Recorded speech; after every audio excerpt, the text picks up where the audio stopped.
Hi, I'm FODV93 and welcome back to Mega Man X3. Been a while since last did this, but the reason why was that, well, I'm also editing a video that's planned to at least come out maybe at least tomorrow, or maybe at least in the weekend at the very tops. It's another Smash montage. And also I've been streaming on Twitch, on 9131 Puns, where I do Smash and Chill. It's basically where I do a few Smash Brothers matches, and then I just do a chill game. The chill game at the moment that I'm doing is Stardew Valley, and I'm having a fun time, actually.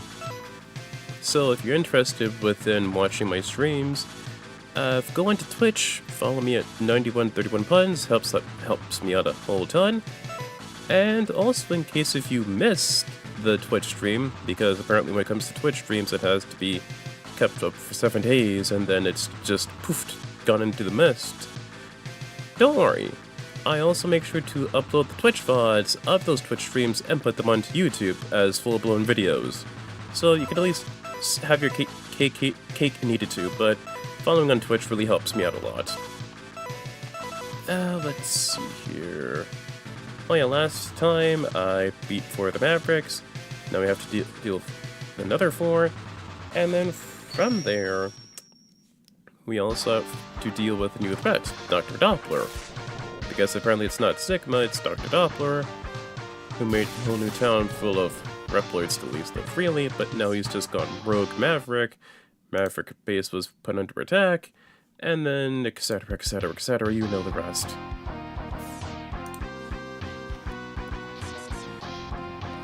Also, when it comes to playing X games, starting with, say, X1 and onwards, essentially I don't get the armor pieces on purpose. I don't get the armor pieces and sub-tank stuff on purpose.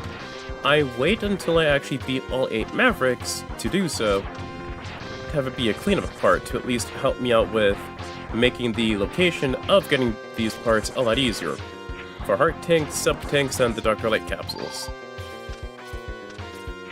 And within this part, it'll be the cleanup part because, again, I've already beaten 4 of those Mavericks, so I might as well just get that done. And then from there... Oh, wait. Ow. And then from there we can always... And then from there, after I beat 4 Mavericks, then that's when I go and get all the heart tanks, sub-tanks, and everything else in between. Also, yes, actually, Christopher Jones 7D23 has an excellent point. I'm at 96 subs right now, and 4 more subs to go until 100 subs. So when that happens, I actually put a pinned comment within the comment section, which actually from there... Well, the pinned comment essentially allows you to go to a YouTube community post, which allows you to post a question to ask me any kind of question that you want to ask me. Only limit for that kind of question is that it's just PG-13 leaning on R at the very best, because, you know, don't want to violate YouTube's community standards and guidelines.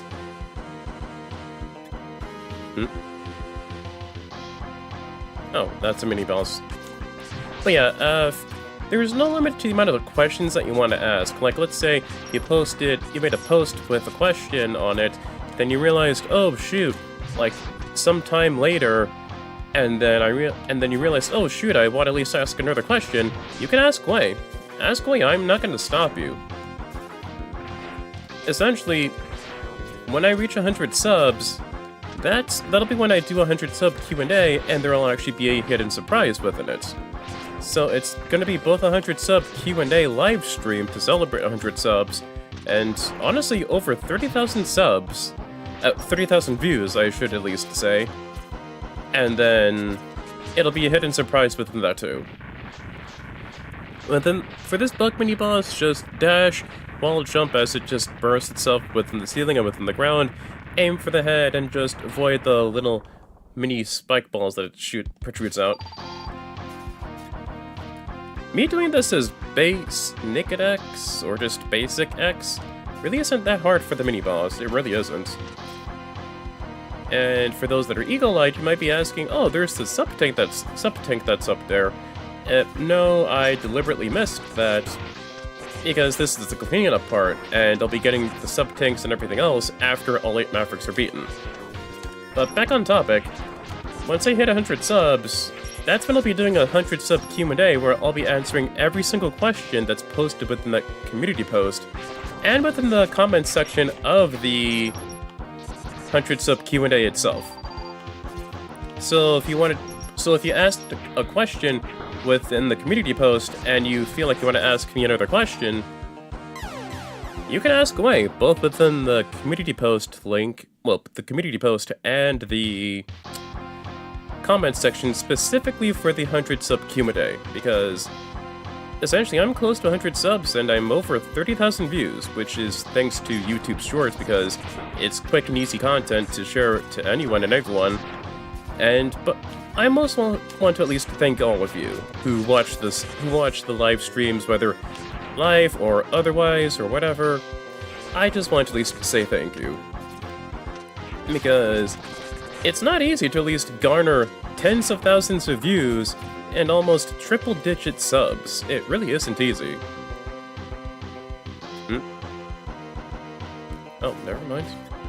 Thought I'd be getting to a mini-boss up, but yeah, back on point, it really isn't easy to garner subs or views, regardless if it was classic YouTube or modern-day YouTube. Because the simple fact, well, it's more the question of, why should I watch your content over this other person's content who I'm more familiarized with, who I spent more time watching? And for that, I thank you all immensely. Don't know who all of you are who watch the content that I make, but regardless, thank you. It's all because of you that I'm able to at least continue on to do this, and hopefully, fingers crossed, I can make this into something financial, like financially viable for me to have. Gotta at least have something in this hellscape economy. Also, hello, Metal Wolf ZX. Don't think I ignored your comment, I just had to at least go into a bit of a spiel. So, welcome aboard, Christopher Jones, 7023, and Metal Wolf ZX.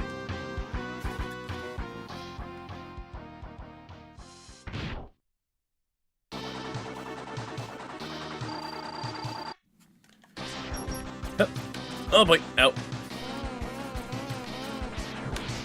Neon Tiger shoots these bolts of light from his tail.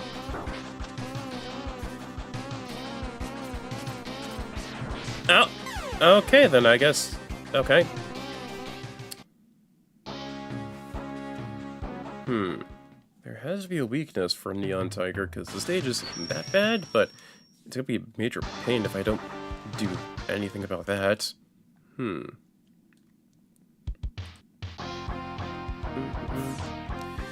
Let's see here. I have the Acid Barrier, the Triad, Thunder, Frost Shield, and Thunder. And Triple Fang, oops.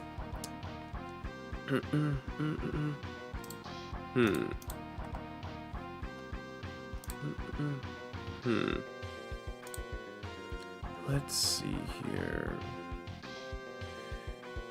Neon Tiger, damn it, I do not have his weakness. Oh, crap. Well, I can always at least try. The stage itself for Neon Tiger really isn't all that bad. I mean, there's gonna be the spikes. Yeah, there's just the spikes. You know, enemies everywhere within this jungle environment. But it's not too bad of a stage, it really isn't.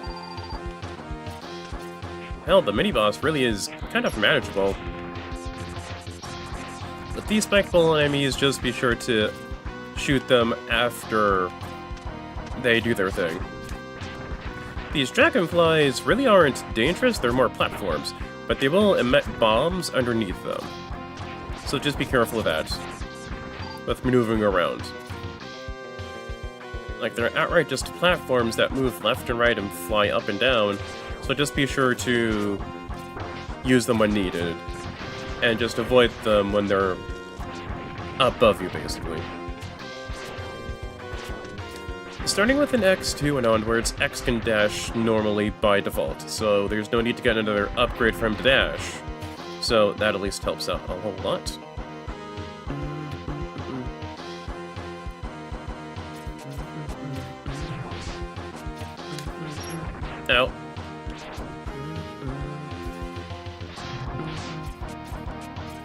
Oh boy. You know what's shocking to me? I'm actually more surprised that Bubsy both got a new game and a game that people actually unironically like. The reason why it's shocking is that, well, Bubsy's one of the more de facto characters of having a bad game, and his voice being as pleasant as nails on a chalkboard. If I'm being oh so gracious. Because the likes of Bubsy and Gex came from the 90s, where they were all trying to mimic Sonic and Mario as the next big platform mascot character.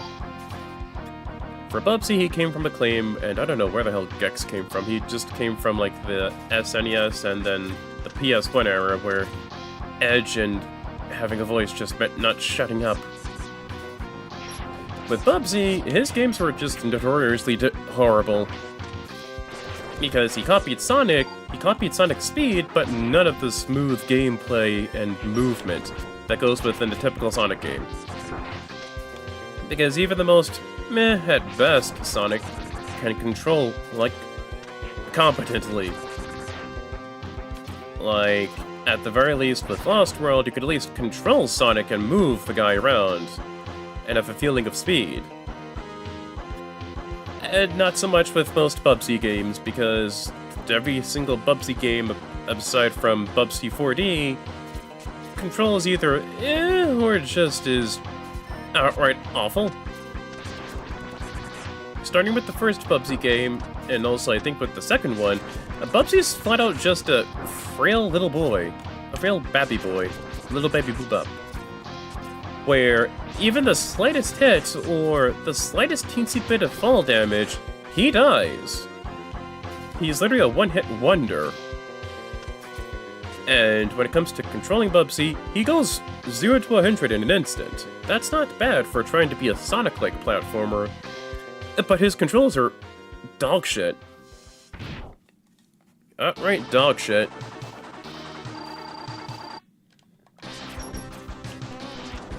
Ow. Let's see your craft wheel first.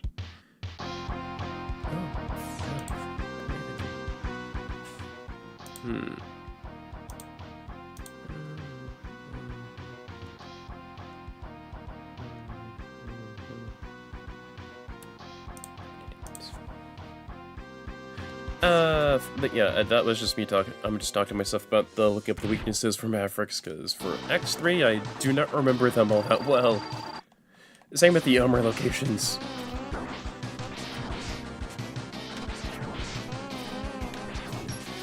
In regards to Bubsy controls, yeah, he does not control the best. He goes from 0 to 100 in an instant. It's not a bad thing for a Sonic platformer, because that's what the aim of it was. But that's the thing. You gotta have good control in a video game for it to be good.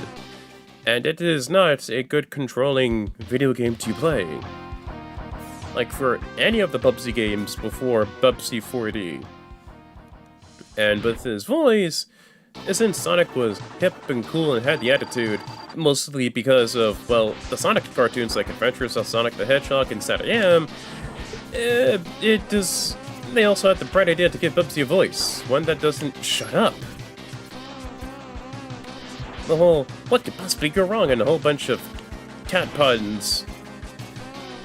You might be asking, but it's cat puns. What's the big deal with cat puns? He doesn't shut his fucking mouth. He doesn't shut up. He does not shut up. That is the issue. And it is never fun. It's not a fun time. Because he goes 0 to 100 in an instant. And when it comes to trying to control yourself with Bubsy and his momentum, it's downright impossible. Because Bubsy can still also, like, it's not like he's utterly defenseless. Bubsy can still jump on enemies and bounce. Ow. Bubsy can still bounce on enemies Mario style. But the issue is that I believe when it comes to trying to land on enemies, it's also just as hard. It's also pretty hard to do that, too. So, that helps no one in this case. Especially with his first outing. And then I believe he also had, like, other outings, too. Like on the Game Boy, Super Nintendo, the Genesis. And also other failed Atari consoles as well. Like, I think it was the Atari Lynx or something. And then from there, with Mario 64 being the hot new kid on the block, because, again, for all its jank and backwards long jump bing bing wahoo shenanigans, Mario 64 is still an important pillar in gaming because it's the first fully 3D video game. Well, I mean, to work, work, and B, have a fun, fantastic time for good feel, for good gameplay experience. So with that being done, what do the smart, not so smart people at Atari do, or Acclaim, do with Bubsy? Correct, they made their own take on Bubsy 3D, on a Bubsy game to be like Mario. Or maybe Sonic, because, again, Sonic Adventure and Sonic Adventure 2 were on its heels too. But the Sega Dreamcast, I believe? Yeah, it was probably the Dreamcast. Yep, definitely Dreamcast. And with that, they made Bubsy 3D. Bubsy 3D is also known as one of the worst video games ever made. And you know what's sad? The people behind the game for Bubsy 3D flat out just made, like, fake magazine reviews of saying that Bubsy 3D is great. At the time, people didn't really know these were fake reviews that they themselves made, the developers behind Bubsy 3D made, just to make it look good for the game. Yeah, they're all fake, and the original Bubsy 3D is a pile of garbage. Unrepentant dog shite garbage. The reason why, and then after that, I believe it was like the Bubsy the Woolies Strike Back or something like that, which was eh. And I believe there was like a runner Bubsy game where it was just Bubsy just running constantly, and then all you had to do was just run, jump, and then your only controls was just jumping, and I think something else for that particular Bubsy game. Earthworm Jim went 3D too. Yes, he did went 3D too. If memory serves when it comes to Earthworm Jim, the only thing people want to at least remember with Earthworm Jim is just play the OG console games, like the ones on Super Nintendo, maybe Genesis for Earthworm Jim, because if I'm not mistaken, the 3D attempts for Earthworm Jim were also bad, but not Bubsy 3D bad. I mean, yeah, they were bad. It was bad for Earthworm Jim, but it's not Bubsy 3D bad, where for Bubsy 3D, the entirety of the gameplay was just a janky-ass mess. And me saying janky-ass mess is also me being making it the nicest way to describe it. I'm not kidding. Because controlling Bubsy, the jumps, the platforming, it is just... Oh lord. Like, within the 2010s for game reviewers, if you wanted to at least get some good brownie points and good views, just duck on Bubsy. Again, what the fuck are Bubsy fans gonna fucking do? Trying to defend Bubsy 3D and the OG games that came along with it, and also on the Game Boy too. What are they gonna do about it? What the hell are Bubsy fans going to do in this day and age, trying to defend the old Bubsy games that came before 4D? No offense to Bubsy fans, but your goat is washed. Your goat be washed. But I mean, at the very least, I mean, Atari also, recently, besides Bubsy 4D, Atari also came up with the Bubsy Collection. The Bubsy Collection, the Pop something, was essentially, they compiled every single bit of Bubsy stuff within that collection. And I mean every bit of Bubsy. All the Bubsy games, the Bubsy Pilot, Bubsy Art, Bubsy whatever the fuck you want to at least think of for Bubsy-related stuff that Atari has on their mitts. They have it. They have it. Yes, and that's the oh, J Ruggle 7344, nice to meet you within chat. Yes, that's why Bubsy and Gex were done. To compete with Sonic, they were done to at least be the next big platform fighter. Not platform fighter, platform mascots. And if I'm not mistaken, within the Bubsy collection, they also improved Bubsy 3D. You're not going to be finding me trying to find a physical or digital copy of the Bubsy collections at GameStop or on the damn eShop. I'll see someone play the Bubsy games. And if I'm not mistaken, the Bubsy collection is also collectively fucking jank, so it fits right at home with Bubsy. Being collectively jank is all get out. Also, apparently with Bubsy 4D, apparently I think from what I've heard, the Bubsy lines were also ad-libbed, so it's not entirely scripted whatever schlock. Trust me, it's way worse than the old predictable Marvel MCU stuff of, he's right behind me, isn't there? Isn't he? Or some snarky schlock. Trust me, it could be a lot worse. It could be written by the same people who tried to make Bubsy a thing within the early 90s. Think about it like that. Like, think about you're actually watching Spider-Man, and he's doing his clips, he's doing flips and boot kickins, ass kickins and what have you, and then it's just written by the same people who did the OG Bubsy games. Like, what could possibly go wrong? And the failed Bubsy pilots. I'm not kidding, failed Bubsy pilot. I'm pretty sure they also included that within the Bubsy collection too, because it's every bit of Bubsy that you can also think of that's there within the collection. With the pilot, it's Crush Crawfish. Crush Crawfish, if I'm not mistaken, is weak to Triad Thunder, which I have. Or the only good Sonic type in the back of the day was Sparkster Rocket Type Adventures. Oh, really? I had never actually played Rocket Knight Adventures. I've never actually played that. I honestly, I have never played I've never played those games. I've heard people talk about them, but I've never actually played the games myself, to be honest. With the Bubsy pilot, funnily enough, he's voiced by Rob Paulson. If I'm not... Yeah, he is voiced by Rob Paulson. Yeah, he's voiced by the GOAT Rob Paulson. So, there's your bit of VA Bubsy trivia for you. In the modern age. Ow, ow. Okay, don't do that.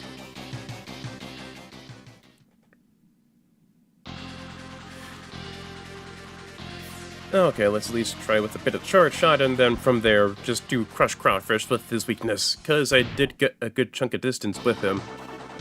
It's just I don't have health, because this is the cleanup part, and that won't be easy for me. Ow. Ow. With Crush Crawfish, be very, very careful to not fall for his big metal claws. They're big and metallic, and they're big and meaty. Be careful as a big meaty fuck! At Crush Crawfish with his claws, he essentially just dashes left and right, and he shoots little projectiles that will trap you within the walls. That'll trap you and set you down, essentially. And with those, he also uses his big, meaty claws to attack you repeatedly for repeated damage. That would be good. That would be bad because, again, I am base, normal Babby Hex. And I do not have the heart or sub-tanks yet. It'll be a bigger challenge, but at the very least I can make when I make the best of video for X3 like I did with X2, I can make it one concise, cohesive part showing where everything is, essentially. You might be asking, why do I not know where the heart and sub-tanks are? It's been a while since I last played it. X3 since I last played it, X3. But yeah, Going back to Bubsy stuff for a bit, with the Bubsy collection, they actually improved upon Bubsy 3D. If I'm not mistaken, like better controls, maybe like better camera or something? Because trying to control the camera for Bubsy 3D was also a nightmare. Like the gameplay, the controls were a nightmare. Bubsy also had another voice. I don't know who voiced Bubsy, but my sympathies go out to that to the VAs for Bubsy. Who tried to at least do Bubsy, like the first VA for Bubsy, and then the second VA for Bubsy, and then I think it was Vic McNolan, who was the other voice actor for Bubsy. And then you. I wonder if. Ah, there we go. There we go, that helps. 2 extra lives helps me out with Crash Fresh immensely. Honestly, between Bubsy and Gex, I'd probably, like if I was kidnapped and just said either play Bubsy or Gex or die, I'm gonna be playing Gex. Because at the very least with Gex, it's not as try-hard. Plus, at the very least with Gex games, they don't control like dog shits. I mean, yeah, with Bubsy and Gex, they're the more well-known Sonic clones. But it could be worse. It could have been worse. Just wanted to mention Rob Paulsen. Yeah, oh, yeah. Yeah, Rob Paulsen is a Dynamo voice actor. Dynamite. Also, fun fact, Bubsy and Gex were not the only Sonic wannabe platform mascots that were done at the time. There was a squirrel. I'm trying to remember. I think there was like a pencil in the 90s, like a platformer. I think it was either a platformer or a collectathon for. It started like a pencil. I believe. And then there's also the noise. The Noid. Sorry, the Noid. Which, TLDR, the Noid was Domino's. It was Domino's mascot for pizza within the 90s. And then the Noise, his whole gimmick was ruining pizzas.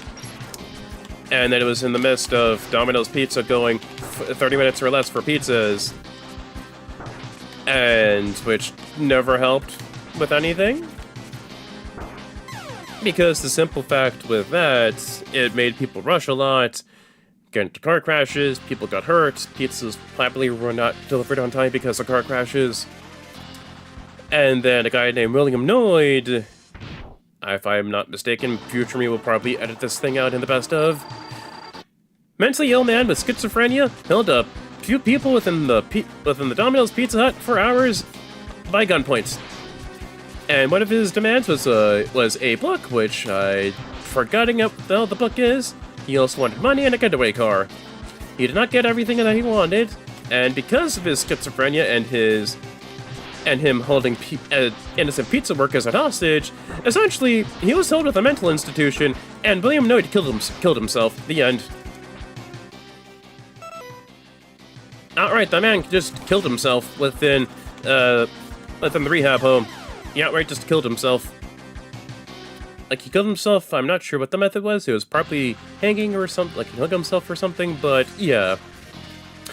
Yeah, Zero the Kamikaze Squirrel was the actual big one I wanted to get back into. Because Zero the Kamikaze Squirrel is exactly what you think it is. And mind you, he's designed after Japanese kamikaze. Like, not the whole cartoonish squinty eye thing, but you could at least tell his design was Japanese in mind. And, oh god. I get there's edge, and then, oh, something that offends for shock humor, I get that. I'm a fan of that if it's done well, but... hold on. What was his name?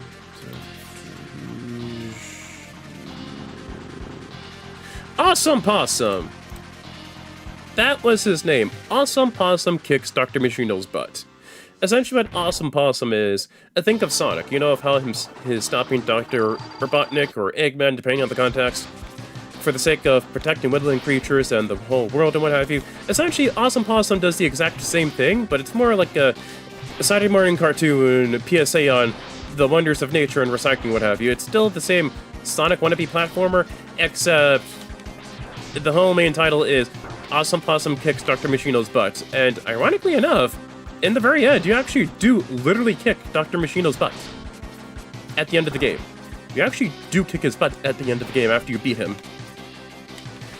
But yeah, Zero the Kamikaze Squirrel, oh god. And the winner of, oh dear lord, do not play this now, award goes to Zero the Kamikaze Squirrel. Because the simple fact with that game... Yeah, Zero the Area the Acrobat. Yeah, that was another one for Zero the Kamikaze Squirrel. And I believe within the first level for Zero the Kamikaze Squirrel, his plane is downed, and the first level takes place on the beach. Do with that what you will. Outright. Like, oh my dear god, what the fuck? You might be asking, why do I remember all of this? The simple, it was because decades, well, not really decades ago, but just several years ago, there is this channel called Blame It On Jorge, or Blame It On George, who, like, he does do lost media stuff, and maybe countdowns, the occasional countdown, but just more just lost media, footage, what have you. But before he did that, he also did countdowns. Blame It On Jorge essentially just did the worst video game platform, some of the worst video games of all time, and essentially some of the people that he had collab with him for doing the countdown thing did talk about both Bubsy and also Zero the Kamikaze Squirrel, along with the noise and everything else, along with Awesome Possum, who kicks Dr. Machino's butt, literally. So yeah, that's essentially like platformers that tried desperately to copy Sonic, but outright failed. I mean, say what you will about Bubsy, and oh god, I'm defending Bubsy. What is wrong with me? But when it comes to that, at the very least for Bubsy, you can at least say he doesn't outright do Control-C, Control-V with the exact same goddamn blueprint of a video game. Because that's what essentially happens with Ninja Bread Man, some Elvis game, and then Trixie in Toyland. And also an Anubis game too. Because those came out during the PS2 and Wii days, where the Wii was the undefeated Nintendo king, but it was also good for accessing audiences that were both babby and not babby. Physically. Because you could be big man, but also babby. Fucking scalpers. Essentially, with Trixie in Toyland, the Anubis one, Ninja Bread Man, and the Elvis one, they were all the exact same game. They were built off the exact same game, and it was based on a big mascot platform mascot within Britain. And I think it was because the company went defunct or something. Essentially, they couldn't really make the sequel for that game anymore, and they only had like a few stages that were done within the works. Like, there was one for a Dreamland, a Candyland, a Noteland, an Egypt land, and the whole works and what have you. Essentially, that base game was scrapped for that platformer, for that British one. And then from there, several years later, essentially, they essentially just made those four, whatchamacallits, the Trixie in Toyland, the Anubis one, Ninja Bread Man, and everything else for the Wii and the PS2. Essentially, ow. Yes, Wild Woody. Wild Woody. Let me double check, because I know it is Wild Woody. Wild Yes, it is Wild Woody. And, oh, I was wrong. It's not a PS1 game, but more the Sega CD. Yes, you're actually right about that one, J. Ruggles 7344, because it actually is Wild Woody. I mean, yeah, the joke is right there, and the eraser is his ass. I mean, it's right there for the gag, and I appreciate me a good crude gag, but it just feels, it's fine, I guess. And I believe that pencil was enchanted or something? And then from there, I think you just go do levels and then use his pencil gimmick. And then I think he had this extreme cool voice. Other failed platform wannabes also included Cool Spot. For 7-Up, for these days, you might be asking, what the hell is Cool Spot? What the hell is that, and what are you talking about? Future me will show up an image, pop up an Alright, future me pop up an image, get Jarvis to upload an image of what Cool Spot and who Cool Spot is. Thank you. Essentially, what Cool Spot is... Cool Spot was a mascot for 7-Up. Because 7-Up was a big soda back within the 90s, like, Coke, Pepsi, Sprite, maybe the occasional root beer. But there was also 7-Up, for another type of lemon-lime soda with its own distinct flavor. And Cool Spot was just a red spot with arms and legs who had a pair of sunglasses. That's it. That is literally it. That is his whole shtick. He is just a cool little spot. That is it. That is literally it for the Cool Spot. And I believe he also had a game. Let me at least double check with this.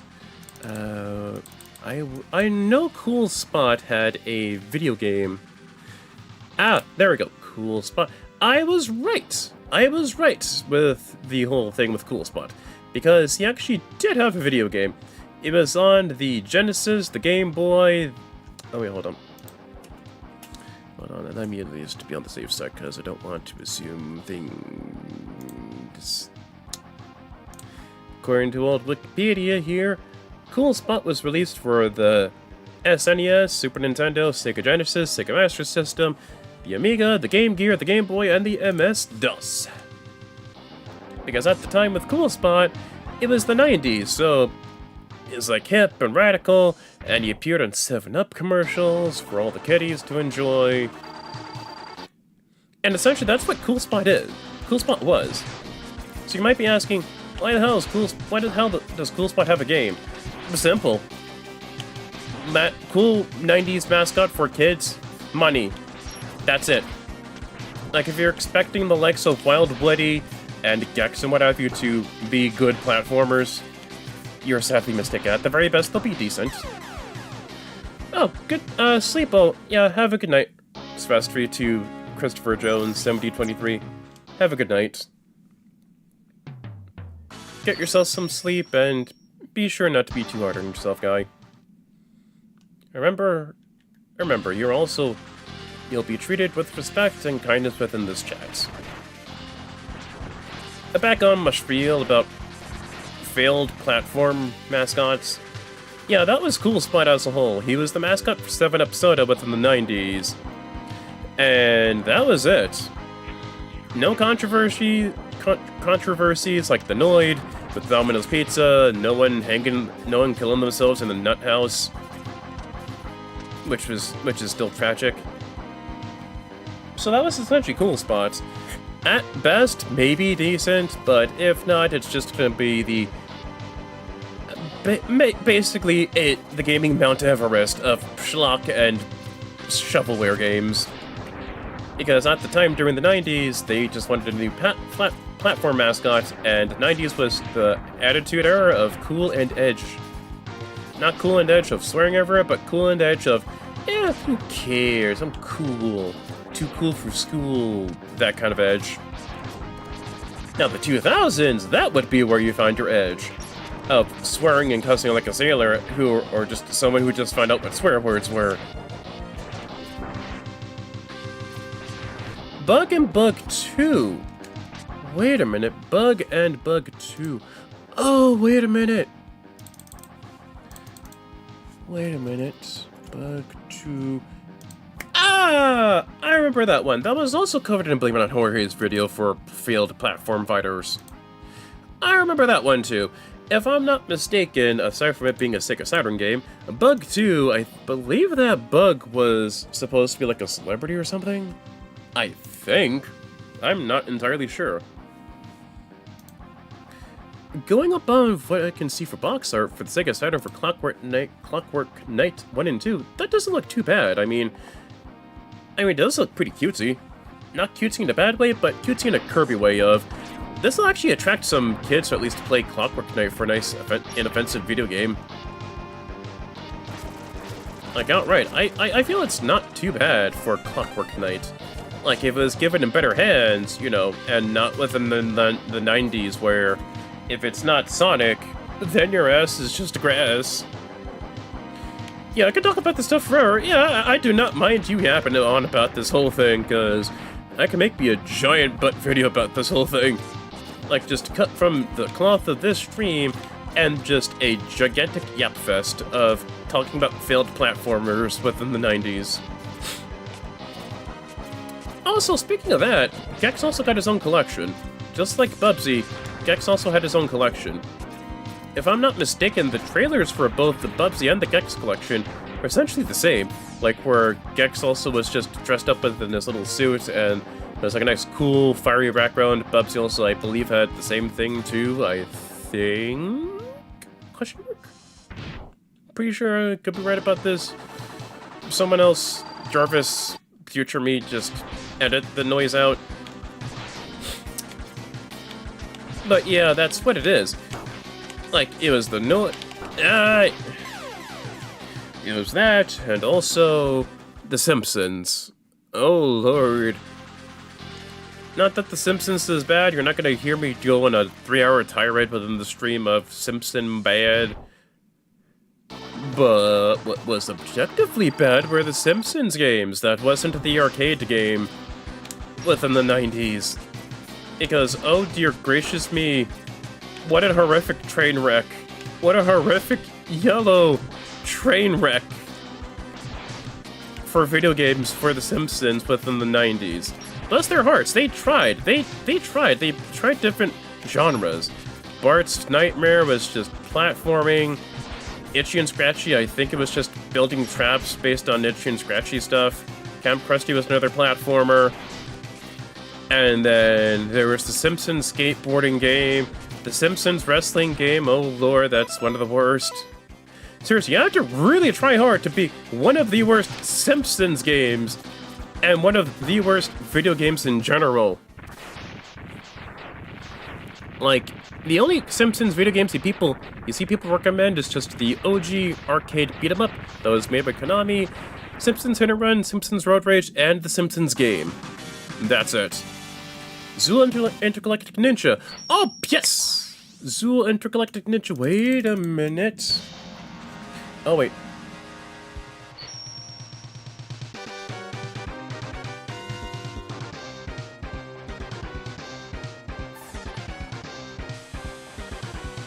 Okay, Spinning Blade. Now that can actually help me with my tiger problem. Seriously, it can really help me out with Neon Tigers, pain in the ass shit. But yeah, Zool! Zool! Wait.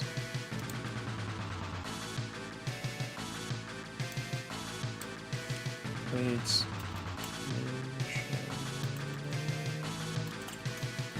Could be around here.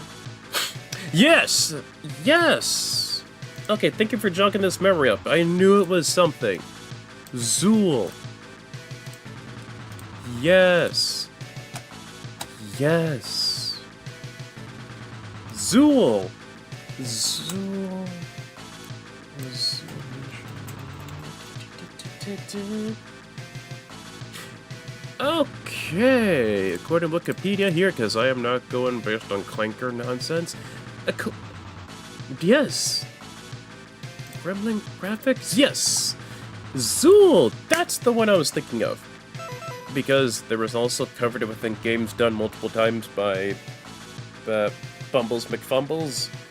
Essentially, Zool! Zool used to be a big platform star within Britain, and then I think it was another developer that tried to make another Zool game, but then it fell through with the deal, and then only a few worlds were made, and then essentially due to some sneaky antics, corporate antics by another company, essentially they made those Zool levels that were scrapped into Ninja Breadman, Trixie in Toyland, the Elvis game, and the Anubis game too as well. And those games play the exact same. Literally no variety whatsoever. Like, I mean, you could at least look and see for bits and pieces of something different, but the exact same fashion of gameplay and stage theming, stage building, and progression, the exact same goddamn thing. Nothing is different. The only thing that was just done was just a literal Control-C, Control-V of those games based on Zool. There are no games. 'Tis only Zool. Most of the games you mentioned are fun. Yeah, it didn't really go anywhere. It kind of sucked for Clockwork Knight. Because I can at least see like maybe a charming kids game. You know, it has its own traditional set of challenge and what have you. I can at least see that with Clockwork Knight. But everything else, maybe. I mean, you're not going to be seeing me trying to Phoenix Wright my way out, trying to defend Zero the Kamikaze Squirrel or Awesome Possum. You're not gonna be you're not gonna be seeing me trying to defend those handtails.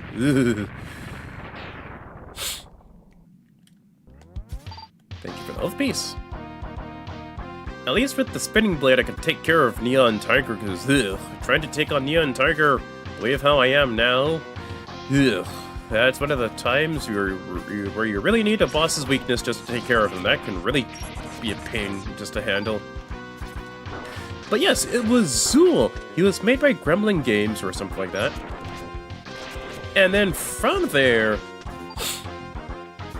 the Zool game that they were trying to make to rival Sonic fell through.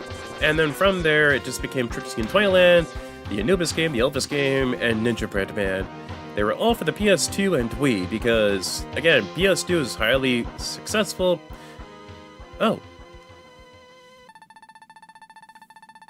Oh, this is Byte.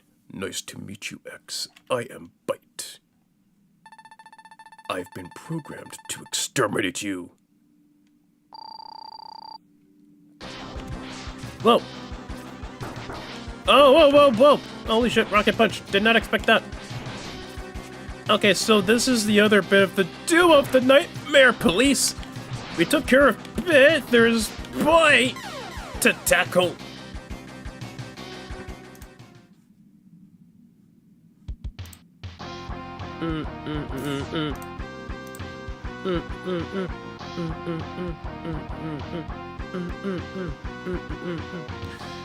Let me see what his weakness is. Tornado Fang and the Ray Splasher, which I have, in case if I encounter Byte again. Okay, I have 3 lives left, which really helps me out. But yeah, that's the whole thing with those failed platformers of the 90s. Let me try and think. I don't think there was any other one that was trying to rival Mario. I mean, platformers really aren't going to be stealing Mario's spots. I mean, it was just trying to be not Mario or not Baby. One thing I will honestly always laugh at Atari for trying to do is trying to talk shit about Mario World and Sonic 1. Like, I think it was believed in the same era as Sonic 1 and 2. Where Atari made their own console, and it was like, oh, 32 bits. And then, oh, this is for babies. Oh, do the math, baby. What's the matter, are you a baby bitch moolah boy. Little baby. And then just trying to talk shit about Mario World and Sonic 1. Not wise. Very not wise. Because at the time, and still today, Mario World is considered one of the best Mario games of all time. And at the time, it was doing gangbusters. It was a launch game, a launch title for the Super Nintendo, so that was bound to do gangbuster numbers. You get a Super Nintendo, you get Mario World. And then trying to make fun of Sonic, the very thing you're trying to emulate and imitate, not the wisest move. Not your wisest move, champ. Not your wisest move, I won't lie. The only ones who could actually just outright make fun of Mario within the 90s was Sega, because they actually had the oomph to back up their claims. Ow! Ow! God damn it with this. Okay, I don't care if I kill you, I just want you gone. Ow! Damn it.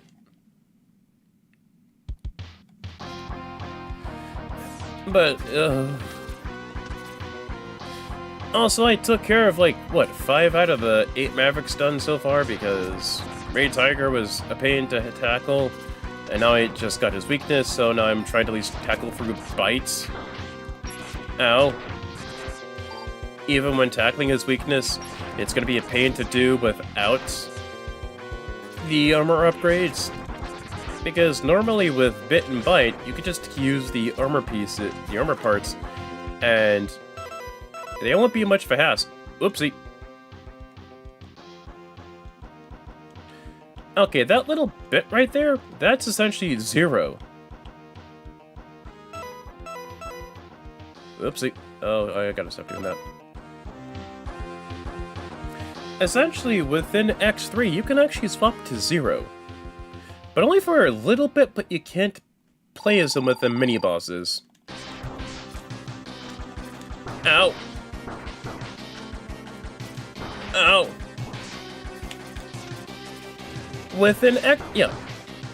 Jazz Jackrabbits. It's only like Sonic with shooting. Huh, I have never heard of Jazz Jackrabbits. Ow, ow. Sonic with shooting. Decades, or maybe way more than a decade before Shadow the Hedgehog came along with that one. Let's see here.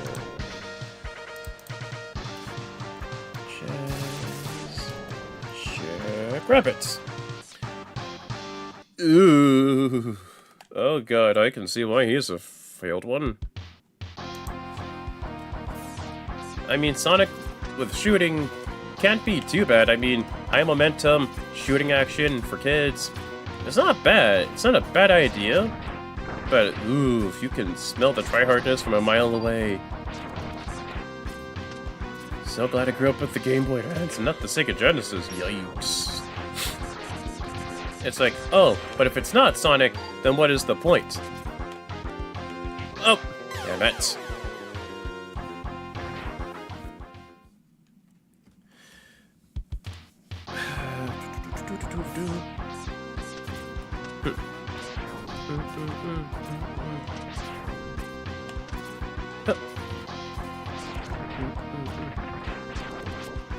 But honestly, with all those failed platform fighters, I feel like the most who at least get a better chance would probably just be... excuse me. Gex, and then there's also the Clockwork Knight one, which isn't too bad. I mean, Awesome Possum can flat out just work for an Earth Day PSA. Like, I'm not sure who's going to be caring about wanting to protect the copyright of fucking Awesome Possum of all things, but Awesome Possum can flat out just work for a good, viable Earth Day PSA cartoon. Because his whole point is taking down vile mechanical villains, like Dr. Machino, for the sake of protecting the environment to ensure that there is less pollution within the environment. Because it can work for Awesome Possum to be a good, effective PSA for kids. it can outright work. It really can work.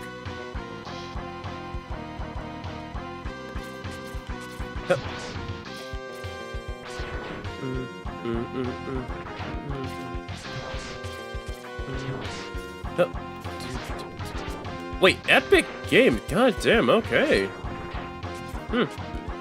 You know what? Good for them. They at least got their start with them making a game. Also, fun fact, the people who made Lemmings was also the same people who made GTA. So it kind of makes sense. Leading a bunch of people to their deaths by your own hands kind of makes sense with them both Lemmings and also GTA. It's just under different reasons. Lemmings is because Lemmings, lol, and GTA because it's GTA. What did you expect? Another gaming failure I could at least think of, because I remember watching this from Guru Larry years ago, and I still do if I just want to have something running on in the background, is Driver 3.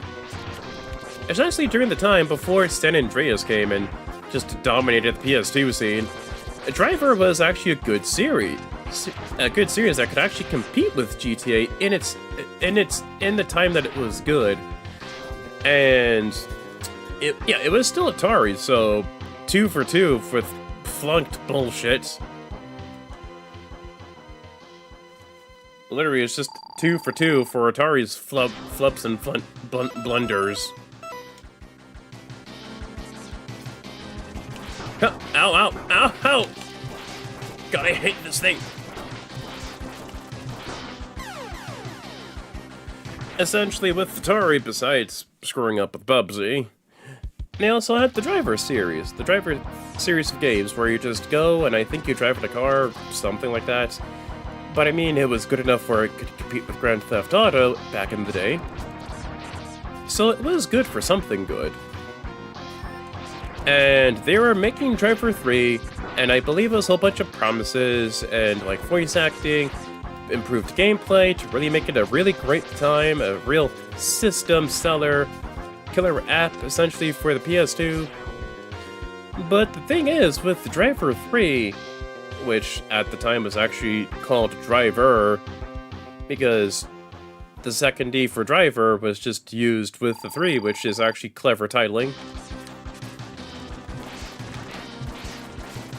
Essentially, with Driver 3... Ow! Hate you, Bites. Hate.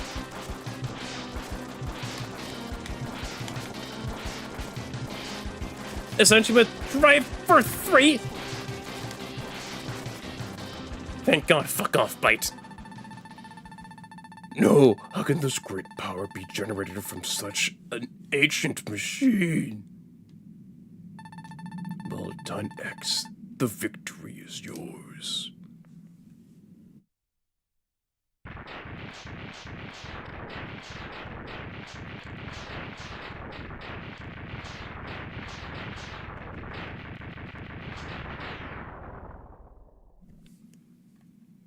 Finally, they're done. I don't have to deal with those guys again. Ugh. And no lives left. Fuck you too, Bites. Okay, back to rambling. At least that was good for content. Essentially, with the whole thing... Ow. Oh, at least that doesn't kill me. It just hurts. I mean, there's that at the very least, but... yeah. Essentially... yeah, right. Driver 3. The Driver 3 scandal. Before San Andreas came and became the big boy modern darling at the time, because I could at least remember this vaguely from a Guru Larry video I watched years ago called The Driver 3 Scandal. Essentially with Driver 3, Atari had a whole bunch of big promises made for Driver 3, and voice acting and gameplay improvements that would have made it a killer app. But the thing is, Atari was also bleeding money. Because aside from the Driver series, they also do like Schlockware, and maybe like, I think... Oh yeah, they also did like Dragon Ball games, I believe, at the time. Like maybe something like on the Game Boy Advance or something. I could be wrong with that, but that is my best guess. Essentially, they do at least make money from those Dragon Ball games, but not enough to help them get on by, to help them sustain themselves. So it's because of that Driver 3 was essentially rushed, but it came time for the big day. And you might be thinking, oh, would they actually delay the game at least a bit of time to maybe polish the game? No, they wouldn't. They would not do that. There's a reason why it's called the Driver 3 or Driver Scandal. Oh, thank God, not you. With the Driver 3 scandal, what happened was that a whole bunch of changes came. Atari didn't feel like delaying the game, which is what most people would have done in this particular case. Just to make sure the game actually plays well, all the kinks are fine, ironed, and out. To at least make something that was promised to the audience and reviewers. No, Driver 3 was released, and it was a slog mess. It was just awful. Just flat out awful. But you might be asking, but why? Didn't people catch on? Eventually they did. Eventually. Because what Atari did, they outright just bribed gaming journalists and reviewers for gaming magazines at the time, before everything moved on to the internet. Atari essentially just bribed gaming journalists and reviewers to give Driver 3 a good score, so they could at least gain some money from this. And so because of that, Driver 3 was just an outright failure, and any hopes of trying to make another Driver game are dead as dead as disco, or, in these days, human decency. And so because of that, GTA proceeded to go on with San Andreas and make a boatload of money and be remembered as one of the highlights of gaming. Whereas Driver 3 was just remembered as just a blotchy mess of poor planning and poor everything. Also, another fun fact. Most people call E.T. like the main thing that killed the gaming, that caused the gaming crash of the 80s, and then Nintendo came and saved the day. And we all know that. There's this history. But what most people don't know is that E.T. as a whole was one of the earliest victims of crunch culture. You know how when people say crunch culture of, oh, let's not do crunch culture, let the devs and the team take their time to make a good game. Yeah, that lesson was not a thing back then. Like, I think it was Atari, ColecoVision, Activision. And then they were just trying to outdo each other, and it just all resulted with them bad ports of games. And then I remember vividly a bad port of Pac-Man. I think it was Atari, Activision, or ColecoVision. Like, either Atari, Activision, or ColecoVision for a bad Pac-Man port. Do you know how hard you have to try to actively fuck up a port of Pac-Man? Very, very hard. Outright, like what the bad port of Pac-Man for an I can remember looks like? Looks nothing like Pac-Man. It looks nothing like Pac-Man at all. Like, outright, it is just a actual bastardization of Pac-Man.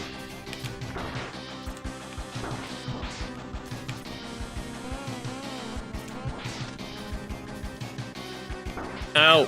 Damn it. But yes, with Pac-Man as a whole, with those companies competing with each other as a whole, and then with E.T. coming on and being a big, massive darling at the box office, there came the time, please, to make a movie game out of E.T. Ow.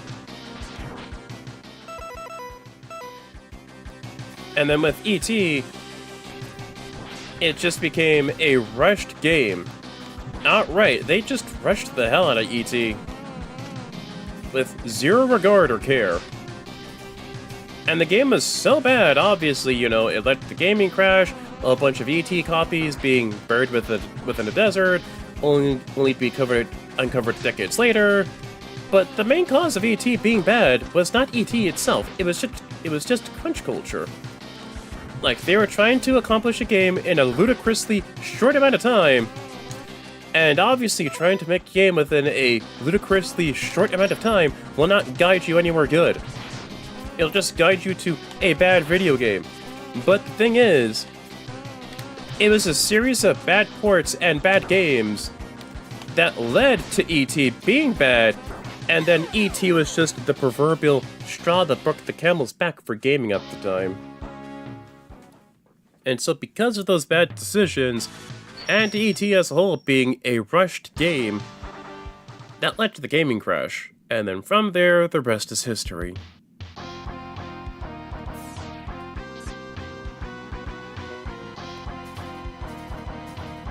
Was it also true that they had more copies of ET consoles than Atari consoles? Yeah, maybe, probably.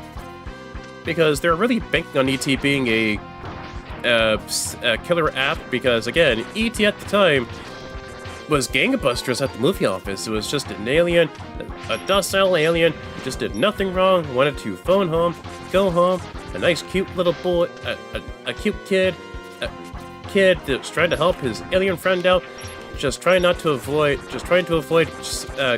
troubles with the government, and then the whole big scene with him riding on the bike, and then going over the moon, and yada yada yada yada yada yada.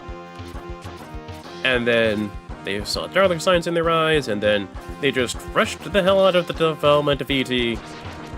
And then boom, that's how we got the gaming crash. Based on a lesson that was there within the 80s, that no one in their right mind decided to apply to. Flat out, when you hear the term crunch culture and developers rushing games, it's not a new thing, it's always been a thing. It's always happened, with E.T. being one of them. So yeah, that's essentially what happened with E.T. and why E.T. is essentially the main culprit for the gaming crash. It wasn't E.T. as a whole, it was just a series of god-awful ports deliberately made to be looking awful to look bad on competitors, if I'm not mistaken. And then from there, E.T. was rushed to all hell and back for development and release, just to at least fit within the movie window, just to fit a nice release window after the movie was done. And then after that, it was just rushed, the game played like dog shit, everyone who at least is up above the age of 30, and just looks up a VGN online, or just anything about the E.T. video game in it as a whole, knows that the game looks and plays like abysmal dog shit. And then from there, yeah, that market synergy, yep. If I'm not mistaken, some ports were made terrible on purpose on competitors' consoles. Like, I believe there was a port of Donkey Kong that looked terrible too.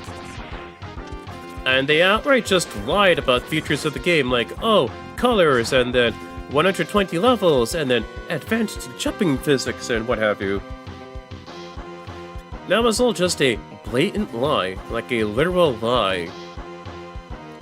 But you might be asking, people should have known better. No, people didn't have the internet back then. They didn't have gamers just reading over the 5th copy of Mario, whatever the hell. They had at least rely on the game itself that they themselves bought, and also published reviews made by game reviewers at the time. Which at the time, if they weren't bribed, they were reliable. Like, if they were unbiased and not bribed, there's a good chance they'll be reliable. So with those reviews and the bad botched games deliberately made awful on competitors' consoles, and it just made E.T. the final straw, the final nail in the coffin for all of this. Blast processing, yep, that'd be the Sega, alright. To this day, I have no idea what the hell blast processing is.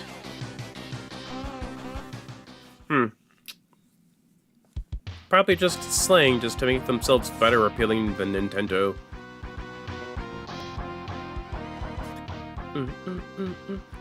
Boop, boop, boop.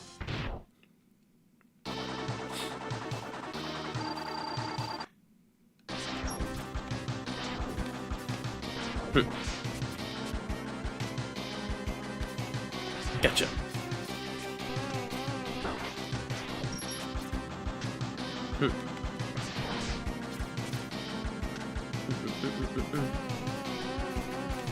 Oh boy. Ow.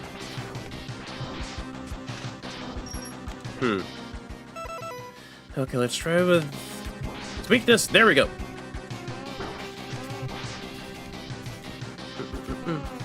Oh boy. Oh.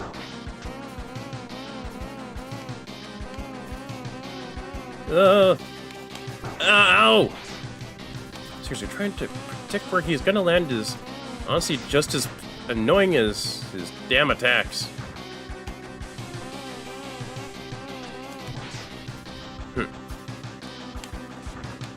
I hate this weapon of how awkward it is. It is. Ow.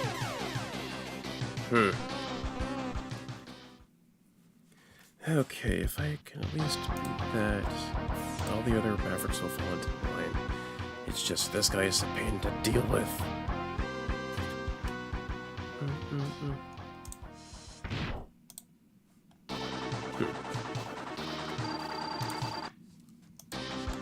Ugh.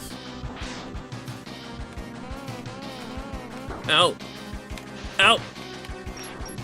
Hit this. Ow!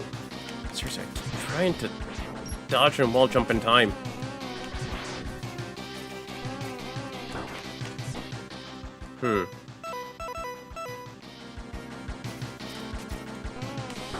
Ow.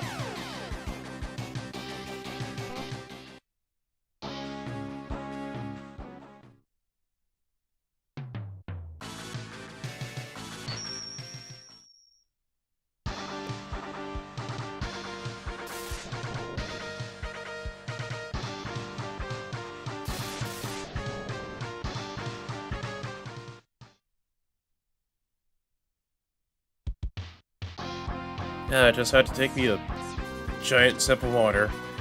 Really, really thirsty there. Whew. Also, Jay Ruggles, I'm not sure if you know about this, but I made a pinned comment within the stream itself. I am 4 subs away from reaching 100 subs and over 30,000 views, which I'm thankful because of viewers like you. Thank you.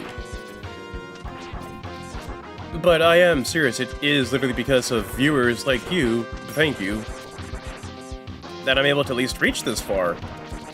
So because of that, to celebrate, the pinned comment, it will link to a YouTube community post. Within that post, you can ask me a question. It does not matter for the amount of questions that you want to ask. Like, let's say you posted a question, and then you realized, oh shoot, I want to at least go back and ask another question. I'm not sure if I can ask another question, or 1 is the max. No, you can ask away. You can definitely ask away. The only limit is just PG-13 leaning on R, just to avoid breaking YouTube community guidelines, that's all.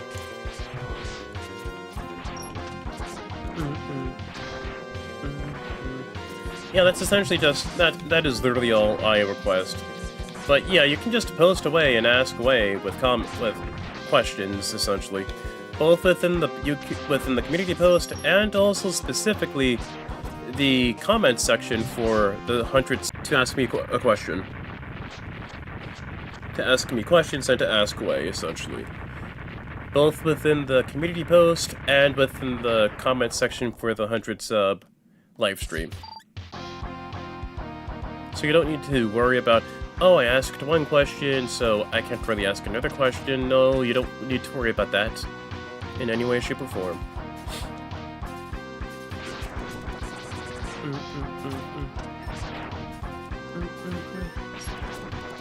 Ow.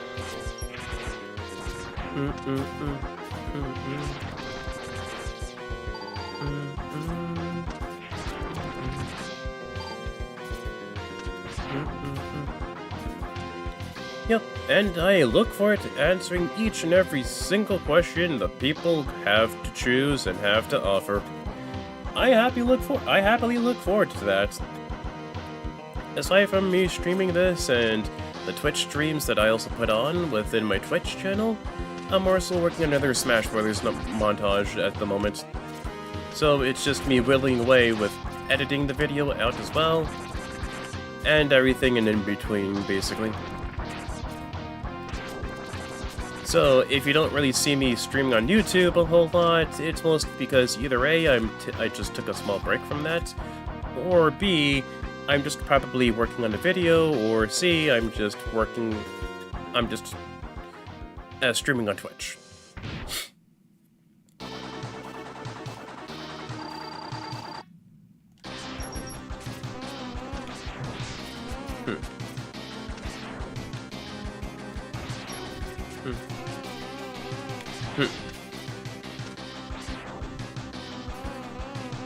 Oh, come on here with this noise. Damn you, Neon Tiger. Ow!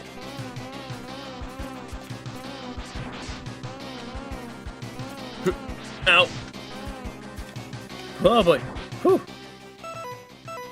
Okay, let's go with the spinning blade just to get you out of my way. Oh boy.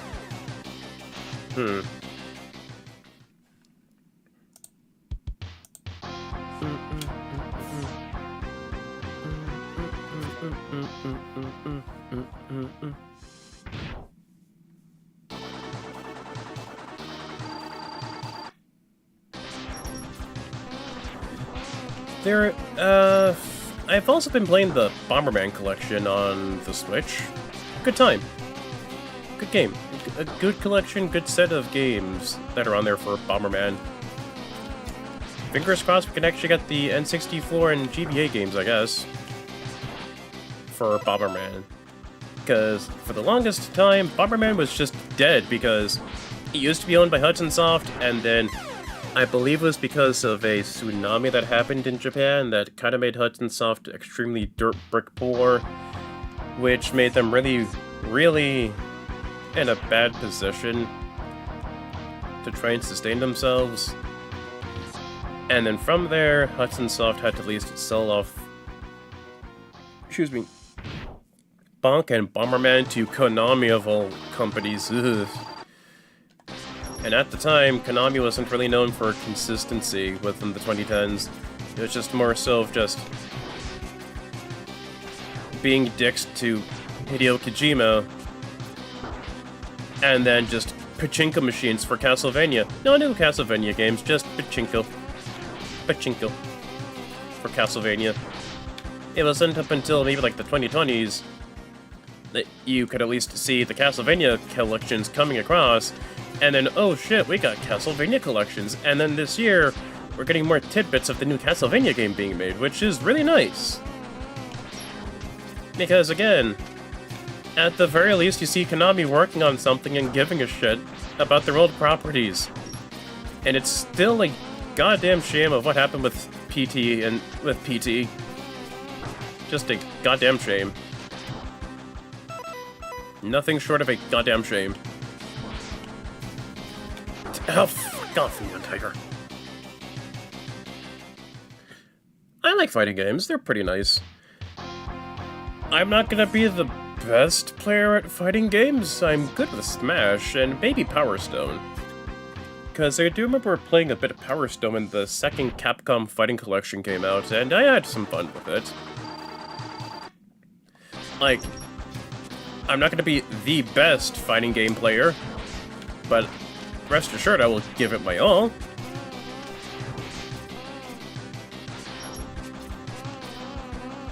Ow.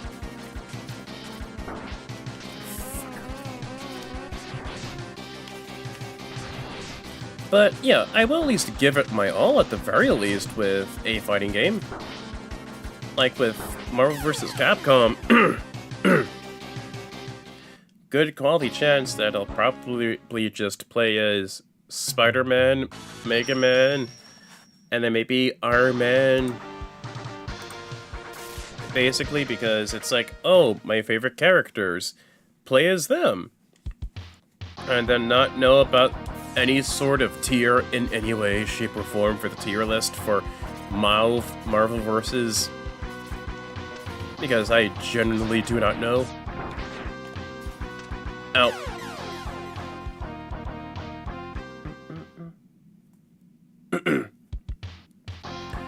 But I do own the Marvel vs. collections, both 1 and 2, like the one that has Marvel vs. Capcom 1 and 2, and then the second one that has Power Stone within it.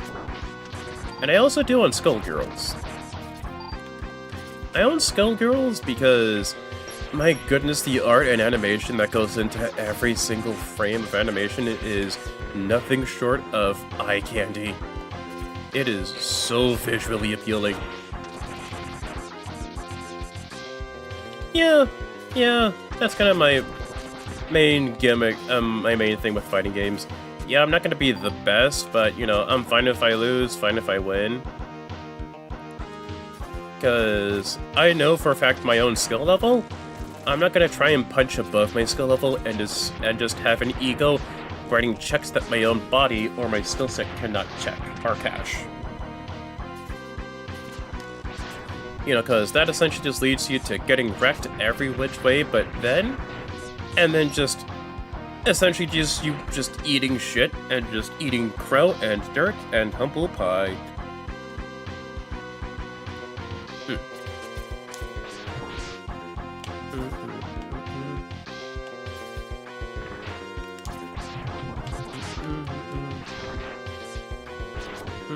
Out. Out.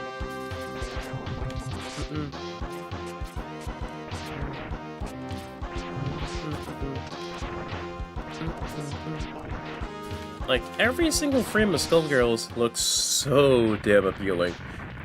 Like, it's really, really good. It's such lovely eye candy. And I mean the frames. Like, every single bit of frame of animation is so good for Skullgirls. Like, I own the copy of it, but I'm not gonna be, you know, writing checks I can't cash and saying, oh, I'm such a skilled Skullgirls player. I'm totally gonna beat, like, the top players for Skullgirls at EVO. No, that's not happening, buddy. Like, if I win, like, the local comic book shop for a fighting game tourney that's, like, traditional fighting game tourney, like Street Fighter or Tekken or whatever the hell, I'd call that a win and call it a day.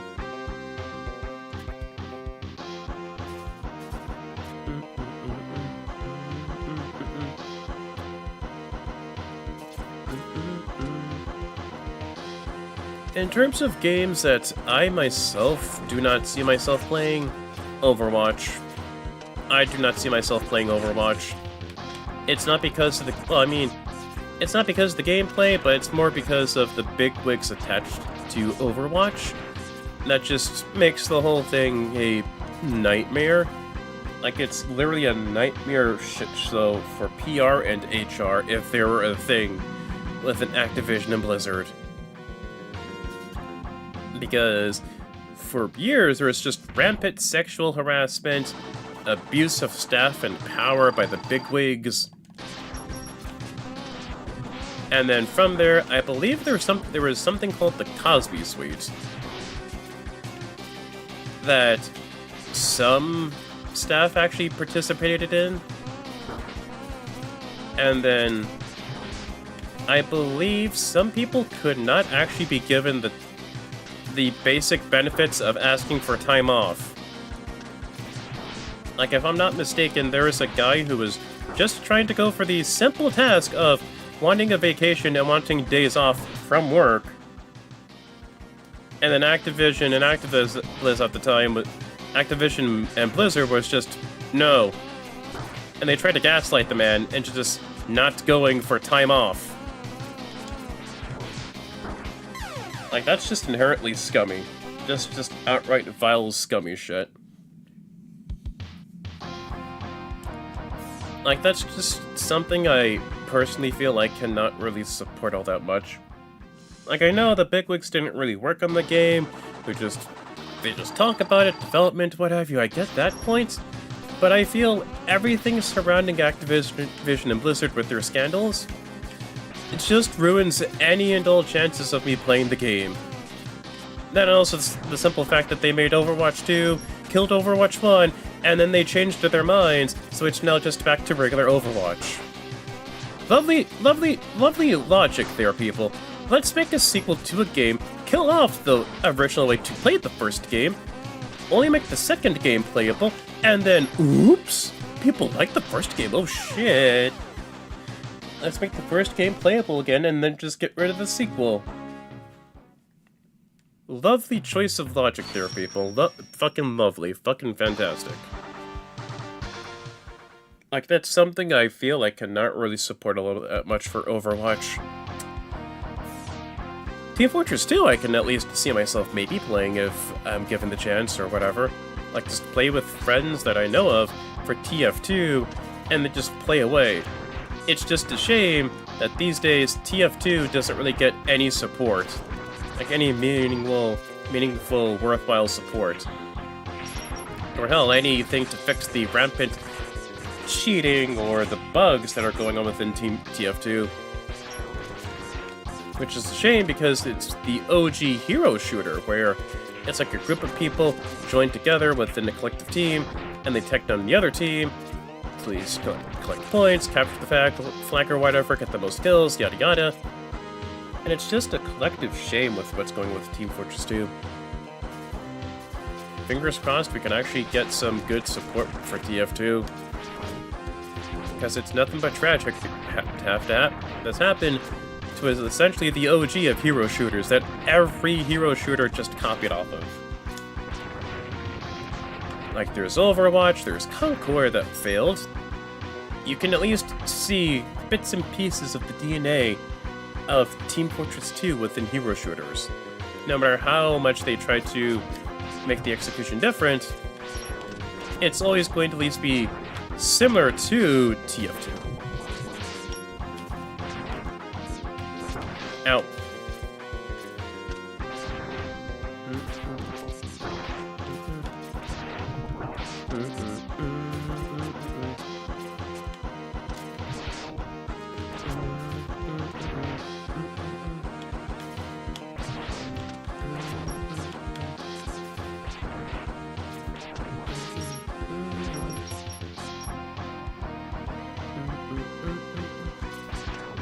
Man, that many boss at least gets a little annoying to tackle and to deal with.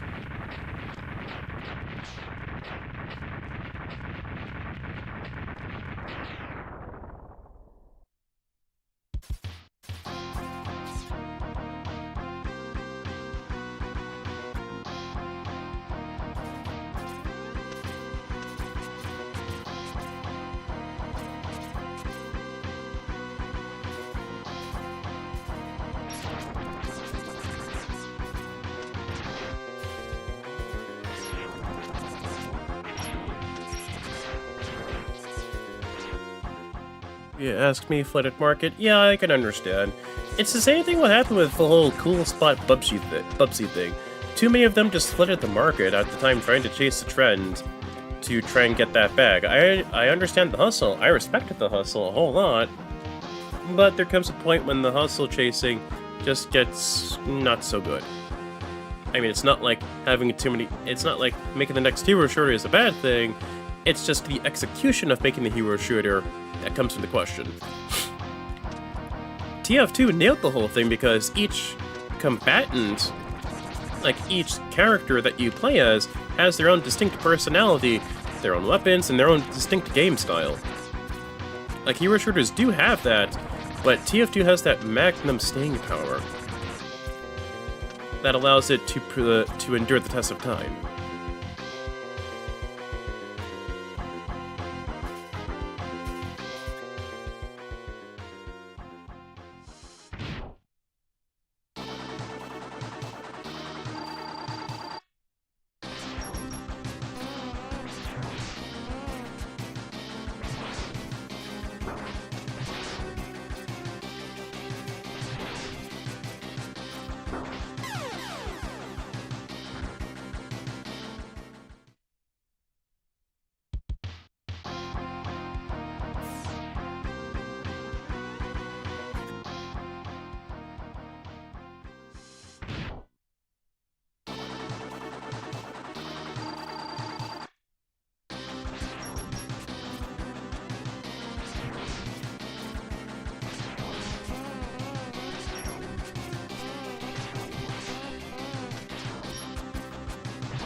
Yeah, sorry for the silence there.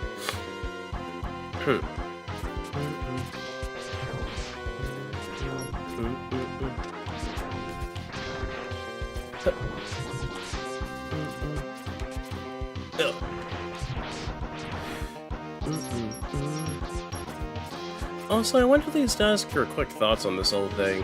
What are your thoughts on the Mario Galaxy movie there, Jay Ruggles?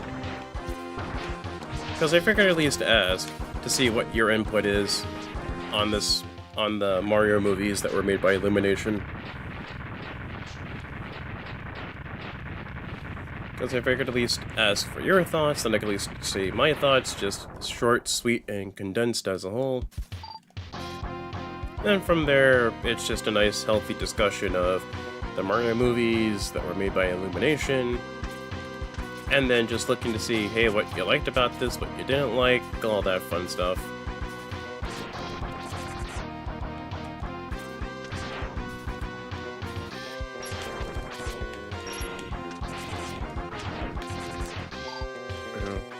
Damn it.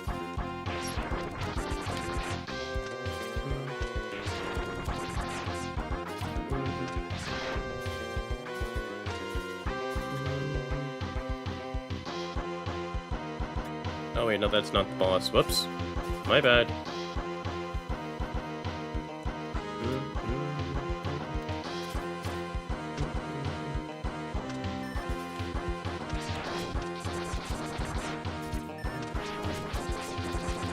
Ow. Ow! Damn it.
Yeah, that's how I kind of feel about the Mario movies as a whole. First was obviously better than the second. Plot, yeah, I mean, it's basic. You're not going to be trying to find a big old meaty plot with Mario of all things most of the time. It's just, Bowser did something bad, go kick his butt. I get that, but I honestly feel they did the wrong game for a sequel adaptation. Like, they just did the wrong game outright. Like, if you want my honest opinion, they just did the wrong game. Like, they should have at least just done a Mario Sunshine or a Mario World movie, but with mostly just it being Sunshine. Because you still have Bowser Jr. and you still have Yoshi to be used and done, and Bowser could also still be the threat. Like, I honestly feel they should have done the same exact approach as Sega did with the 3 Sonic movies done so far. Sonic 1 and 2, and it's still the same plot, and then the stakes are raised maybe a little bit, and then from there, the 3rd Sonic movie raised the stakes a whole lot higher, but still had the same running in blueprints, essentially.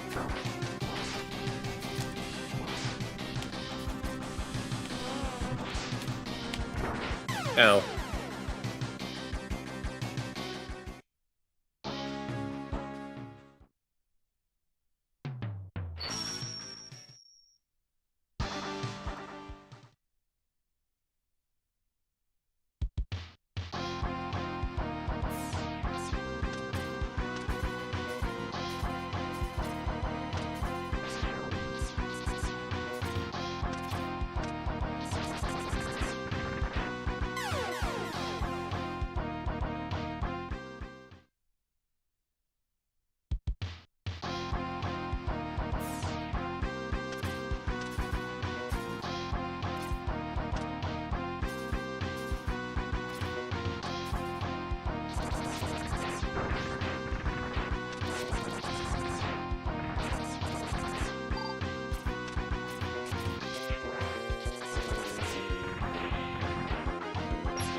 Sonic movies are mostly okay, but they have their problems too. Yeah, I guess. But honestly, I feel like the Sonic movies are really solid. Like, if anyone were to say, oh, the first one's my favorite, the second one's my favorite, the third one's my favorite, I really won't get into any arguments with them, because I feel they're all solid and good within their own right. Like, it gives great introductions to, like, Tails, Knuckles, Eggman, the new character of Dr. Stone, being essentially just their version of Smithers. And essentially, they're all good, solid movies. Hell, apparently, the movies were so good they got Jim Carrey just to only come back to acting just for the sake of those movies. Like, outright, Jim Carrey flat out just said, yeah, I'm just gonna stop acting after the third Sonic movie, and then the fourth happened. And then it was just a good movie. And the fourth movie is just happening, which got Jim Carrey to say, nah, I think I'll do another movie. The ONK movie was alright. Alright, that's at least good to hear. I mean, could have been worse. It could have been just outright awful. Like, it could have outright just been an awful, awful movie, but no, it just pulled itself together and it just became a decent movie, which isn't bad in its own right.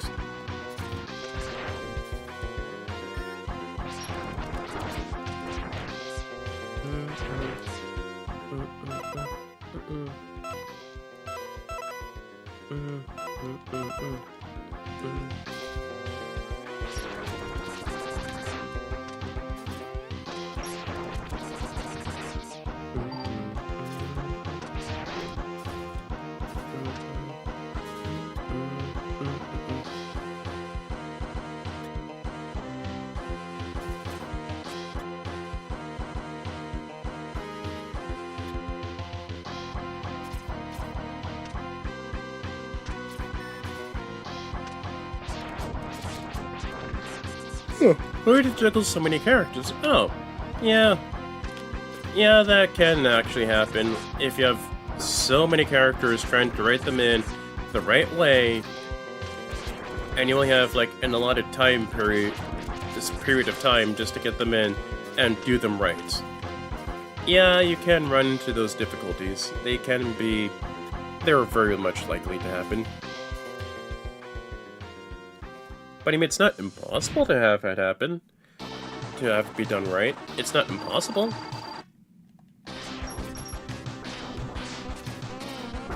Recent video game movies, yeah.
Only going to Crawfish's stage again, just for the sake of... That stage actually has 2 extra lives, which can really help me out, trying to essentially beat Neon Tiger, which helps me out immensely with all that. So that's why I'm just going back to Crawfish for a bit of a second.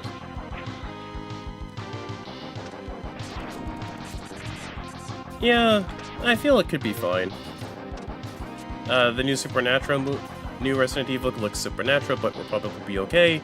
Yeah, that's not too bad to at least have for a Resident Evil movie. I mean, a good chunk of Resident Evil movies have not been great, if anything. I think it's because of Uwe Boll? No, I don't think so. I could be wrong with that.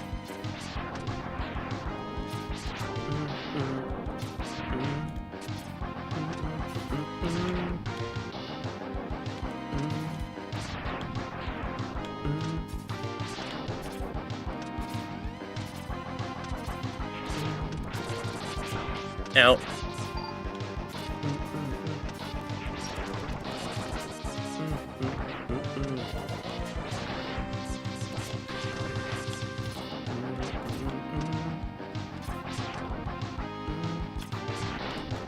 Come on. There we go, that helps. Just gotta get back up there. Thankfully, within the X series, starting with X1 and onwards, as soon as you beat a stage, you can actually just get what you need and leave the stage. So like that, I have 5 extra lives. I can outright exit the stage and then go right on back to Neon Tiger stage with those lives intact. So you can exit and go back to a stage anytime you want to, over and over again. The only caveat is that you have to actually beat the stage first. Now, if I'm not mistaken, those don't really count like Sigma stages or Final Fortress stages or the intro stage, for that matter. Because the intro stage is just set to be a tutorial stage. And it's like, why are you trying to exit the tutorial stage?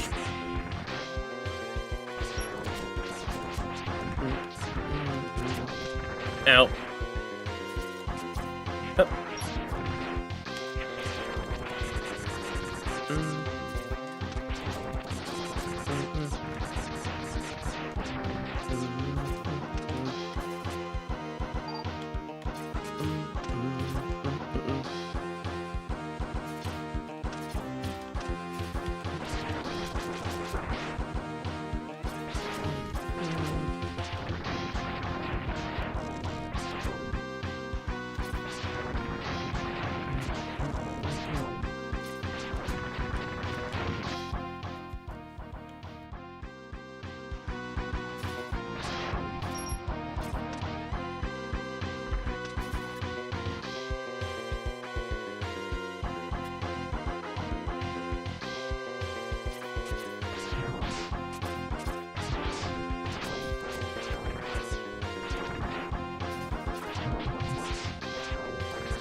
Alright.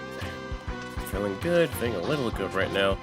At least I have extra lives to handle myself when it comes to Neon Tiger.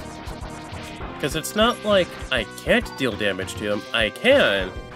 It's just the way of how I'm outfitted deliberately right now. And it's just, it does not help that Neon Tiger is really just damn unpredictable.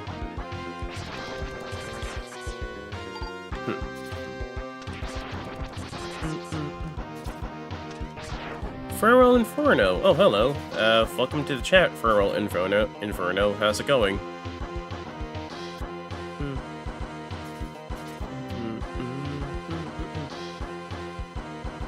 Right now I'm just playing X3 and then just trying to beat all the rest of the Mavericks, and then I go contingent just look for the armor pieces, the heart tanks, the sub tanks, all that fun stuff.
Ugh. I almost had Neon Tiger there for a second. Thanks for asking. Thanks for answering, Pharaoh Inferno. Yeah, Classic and X series are really good for gameplay. Good for challenge. Sometimes it just gets a bit BS where you just gotta silent and go in focus mode. Ow. Honestly, at least with Slash Man, he isn't that much. At least with Slash Man, I can at least deal with Slash Man. This is just annoying. Like with Neon Tiger's weapon, the Rave Splasher, it just gets really goddamn annoying.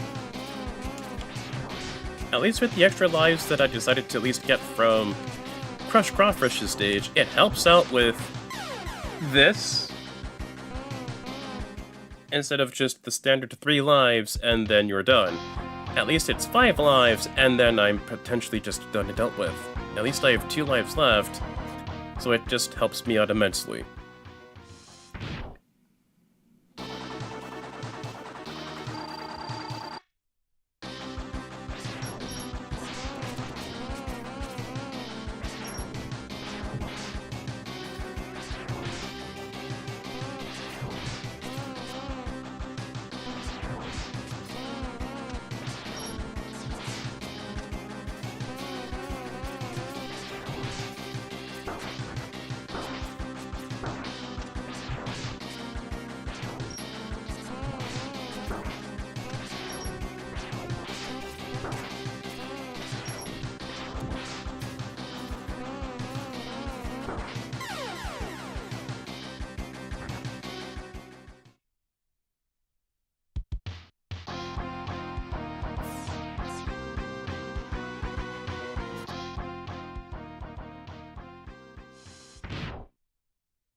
That's the thing, I do have this weakness, which is just that, but the thing is, the weakness is ass.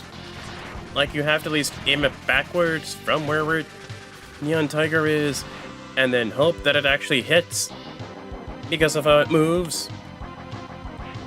And the reason why I'm not going for any heart tanks is because, well, it helps with making the process of cleanup, like getting the heart tanks, the sub tanks, and the armor pieces, easier to at least go for, essentially. That's why I just deliberately not do that. But man, Neon Tiger's a pain in the ass just to do that, and I thought Crush Crawfish was bad, yikes. At least I know with the other Mavericks they're not going to be as infamous as Neon Tiger. Ow. And I do have a guide on standby to help me out with finding the armor pieces, the sub tanks, and the heart tanks as well.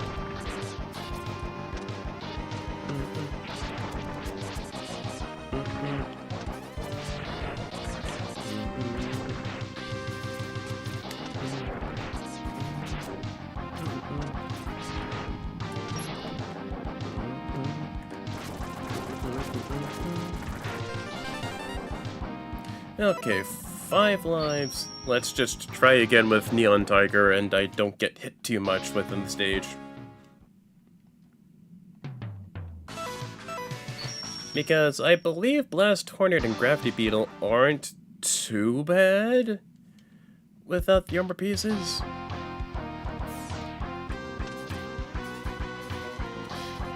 Also, if you're curious, I put a pinned comment within there, and that leads to a link, which leads to a community post, because I'm a few subs away from reaching 100, and to thank you all, I'm going to be doing a live stream Q&A session where I answer the questions that you sent to me within the community post, and specifically that particular stream's comment section. There are no limits to the amount of questions that you want to ask me, just make sure to keep them PG-13, maybe leaning R and a bit of R at the best, to avoid messing with YouTube's community guidelines. That's it. Aside from that, there is literally no limits to the amount of questions that you want to ask me.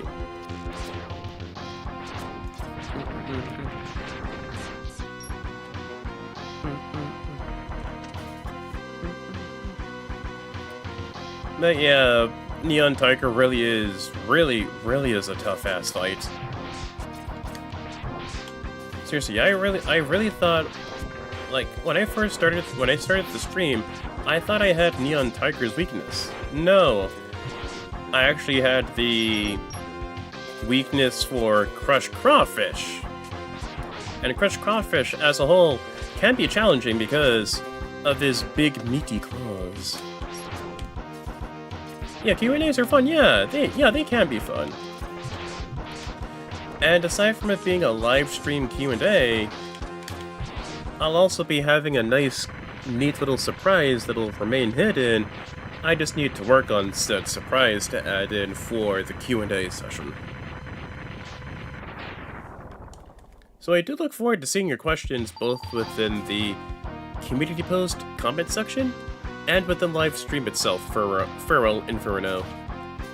I'm happy to at least see you here tonight there, Feral Inferno.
Oh, at least I didn't get hit throughout that whole time. That got annoying.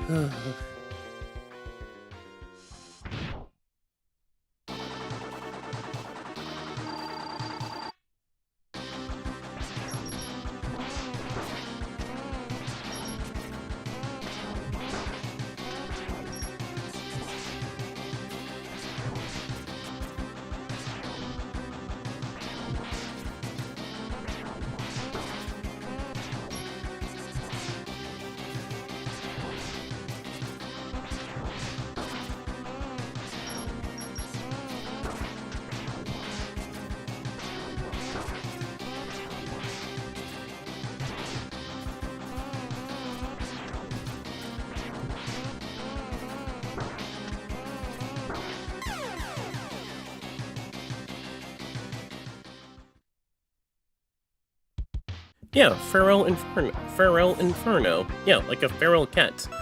Sorry if it sounds like I'm flubbing through the words, so yeah, I pretty much just got it on the first try mentally. Feral Inferno, like a cat.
Me, ugh. It's not really my first playthrough of X3, it's just been a while since I last played X3. Like, I know the story beats for X3 through and through, like the back of my own hand. It's just playing X3 that it's been a while since it's been a bit rough.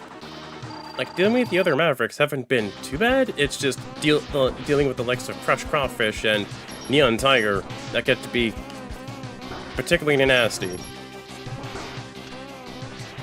Like, it's not like I don't know the weakness for Crush Crawfish, because I have an online guide to at least help me out with all this.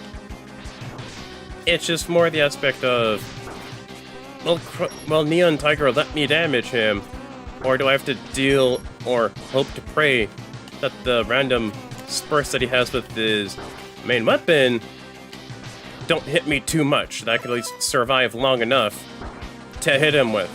Or will his weakness actually let me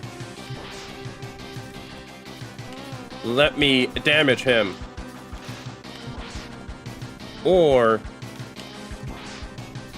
will it be a case of, will I actually get to land an attack with it? Or not? Or not? Yeah, it really is one of the tougher games. Like, it's not like I'm bashing it for its challenge, but my god, man, at least tone down Neon Tiger. But damn, dude. Like, damn, okay.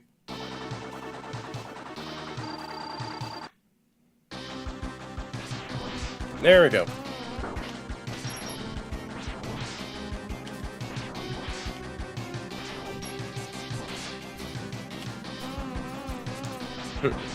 Like, it's not like the aspect of, oh, I don't really have the weakness.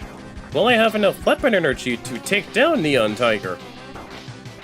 That is the issue with Neon Tiger.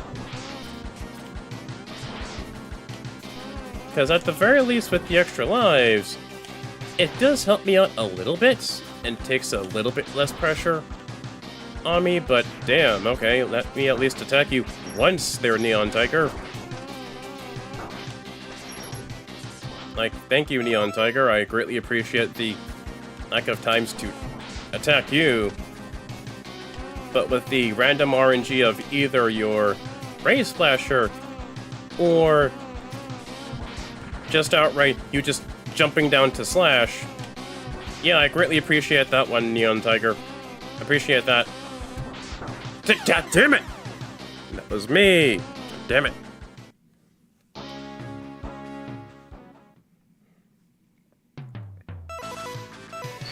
How long did it take you to beat X3 for your first run?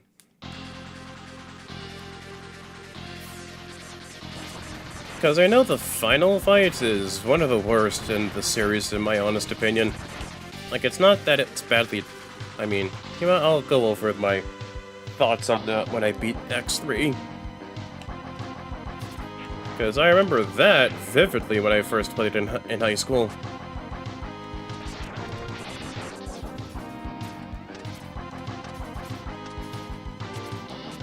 Yeah. I sure love it when Neon Tiger's fucking Ray Splasher just goes fucking randomly. That's great.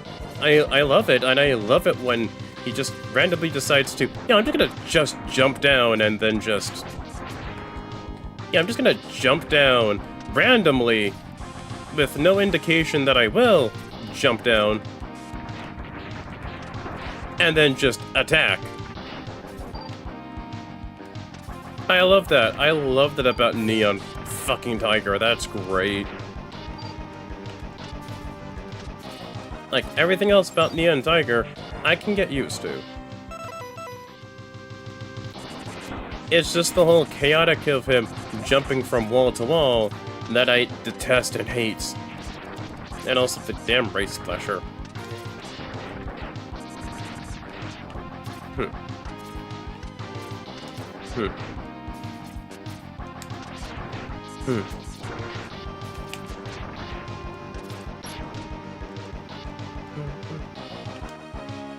Nope, no, there we go.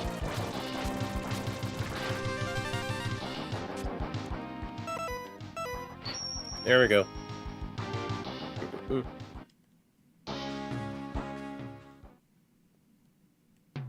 10.5 hours. Was that 10.5 hours total for one stream, or 10.5 total for all of the streams put together?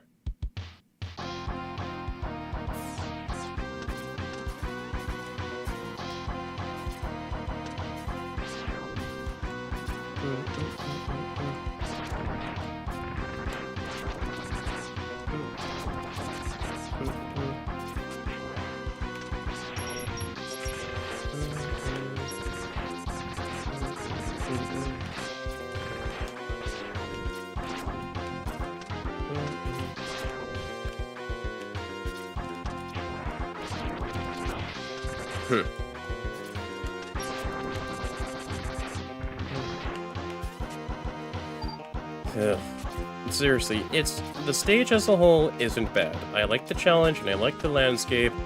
I'm a sucker for sunsets. I don't think this is sunset. I think this is more dawn. You know, look at how most jungle savannas are, I think.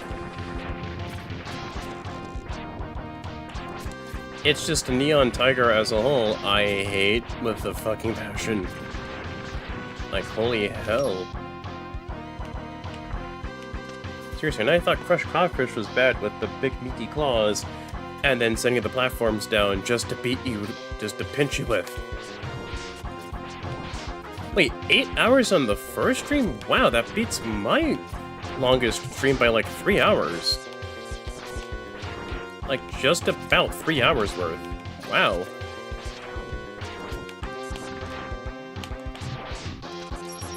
But yeah, happy to have you aboard, Feral Inferno.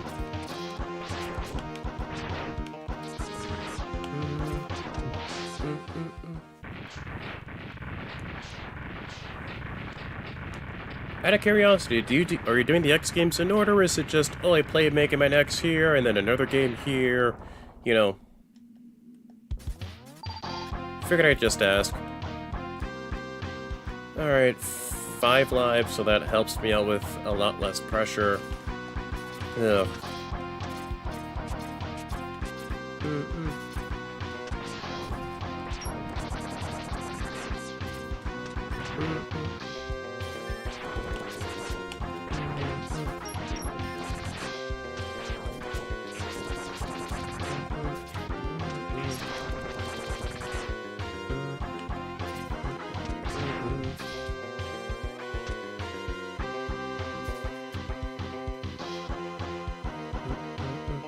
Ten and a half? What game were you playing? What game are you playing that made you go for 10 and a half hours? That's like essentially almost half a day done with the stream. Like I know Twitch streamers usually go for like a donate-a-thon or a subathon or something like that, where they just stream for like several hours on end. Like 8, 10, 12 hours or so.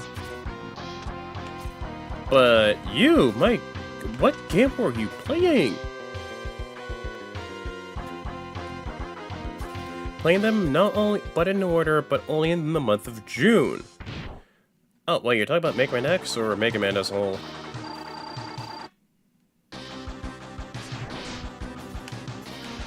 See, that's the thing I don't like about Neon Tiger. Like, yeah, you at least see him jump and go to a wall, but you don't really get a cue on if he's going to be jumping down from a wall normally or just trying to jump and slash at you. That's the thing I don't like. Like the whole, see, like that. I don't know what cue he has to jump down from the damn ceiling.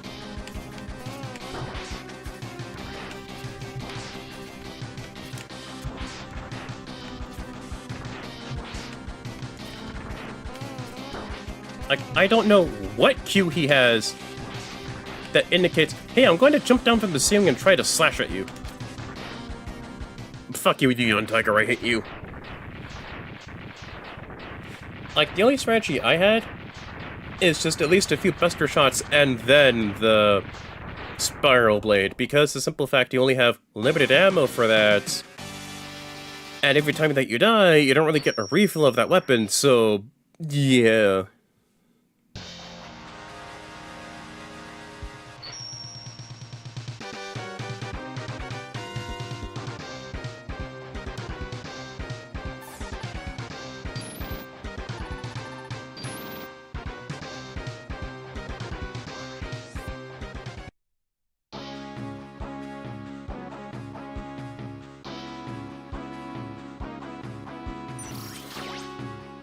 Alright, Neon Tiger's done.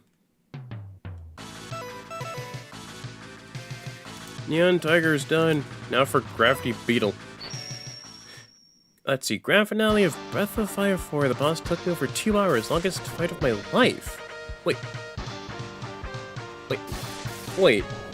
Breath of Fire 4? That, wow. Must have been a really tough game for that one. Like, did you stream the entirety of Breath of Fire 4? Because if that's the case, kudos to you, chat member. Kudos to you, Feral Inferno. Like, massive kudos, guy.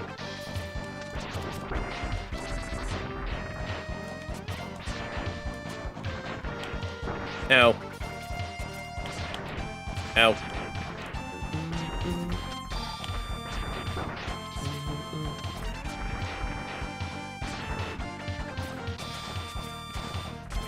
Ow.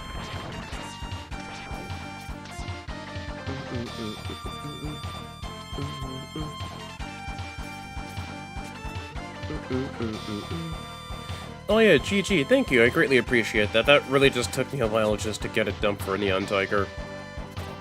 Like, I have his weakness down pat. It's just... why? I do not like the whole randomly jumping up from a wall and then trying to pounce at you thing. The whole Ray Splasher thing, I can get used to. Yeah, I at least get damaged, I get annoyed by that. It's just randomly him deciding, yeah, I'm just gonna pounce on you like an actual tiger. Ow.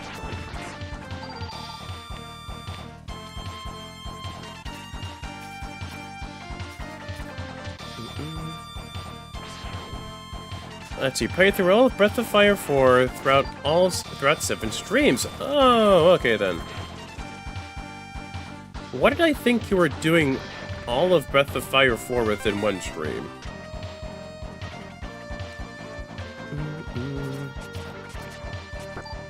Ow. Ow. Breath of Fire. I've heard things about Breath of Fire. If I'm not mistaken, it's like a beloved Sega fighting beat-em-up franchise.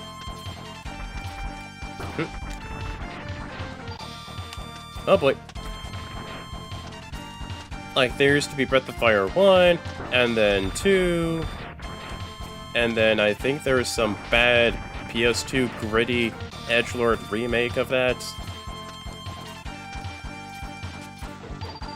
And I think the reason why fans had to at least wait a while for Breath of Fire 4 to come out was because at the time Sega bigwig for America was kind of an idiot, realizing, oh, people don't want Breath of Fire 4 or 3 or something like that. You know, the big platforms and the big IPs that people loved when they were playing on their Genesis. No, not that. No, they don't want that at all. It's as boneheaded as you think it is. It's like if Nintendo came out and just said, "No, we know our fans. We know our fans don't want that."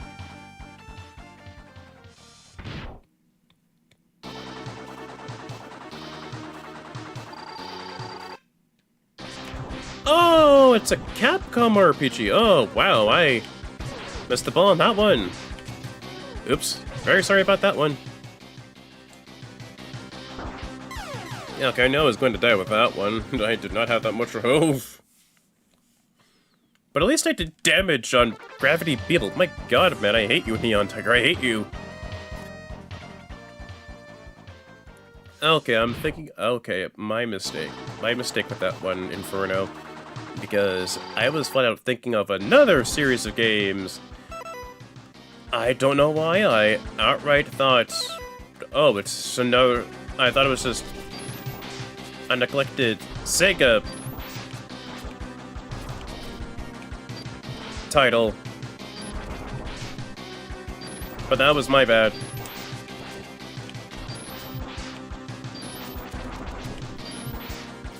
See, I'm able to at least damage Gravity Beetle as base Nakey X. And then no damage at all. See, Neon Tiger, this is how you do a fucking boss. I hate this. Oh, I know Phantasy Star was Sega. Wait, was Shining Force beat 'em up?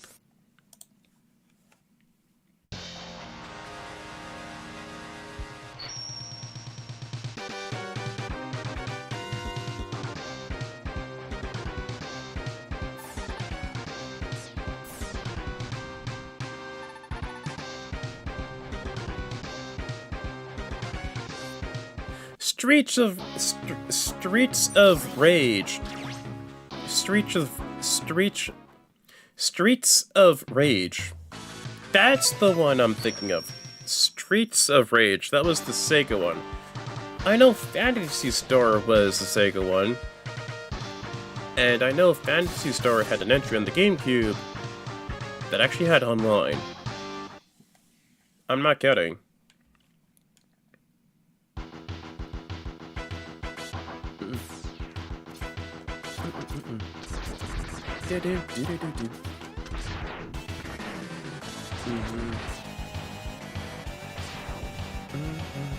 Okay, with Gravity Beetle taking care of Toadman style, now we can actually go into the last Maverick, and then we can go into cleanup.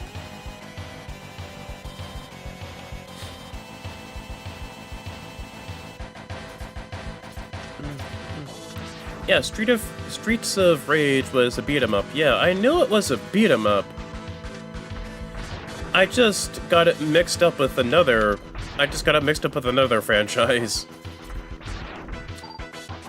No, I don't know why. I genuinely do not know why. I got Streets of Rage confused with Breath of... Well, I got it confused with Breath of Fire. I don't know why. I genuinely do not know why.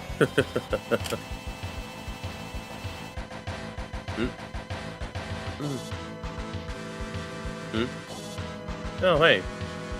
Oh, it's the same Mode 7 thing. If I'm not mistaken, this... Whoa! Okay, no.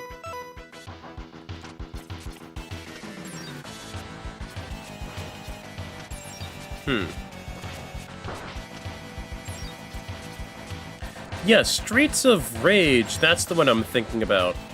Because it was a former Sega of America head at the time, who had the boneheaded statements when he was interviewed saying, "Oh, people don't want another Streets of Rage game," or, you know, "The current console that we're making at the time isn't our top priority," which at the time was the Sega Saturn.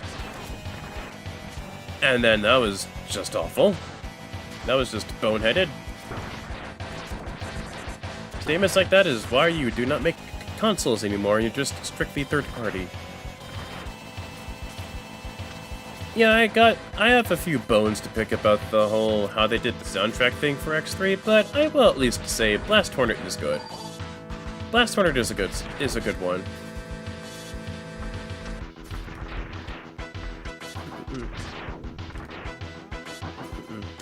Like, I will at least say for Blast Hornet, it's a good one. It's like one of the good themes that I can at least think of in the game.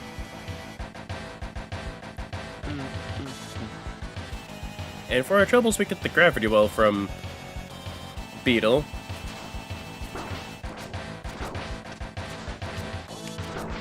Ow.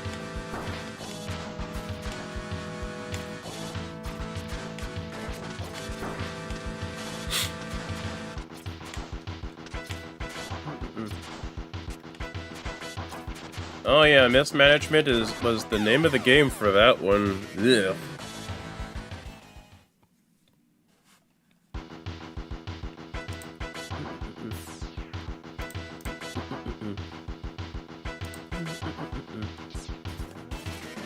Because, yikes, Sega of Japan and Sega of America, you can at least, at this point, they're only similar in name alone.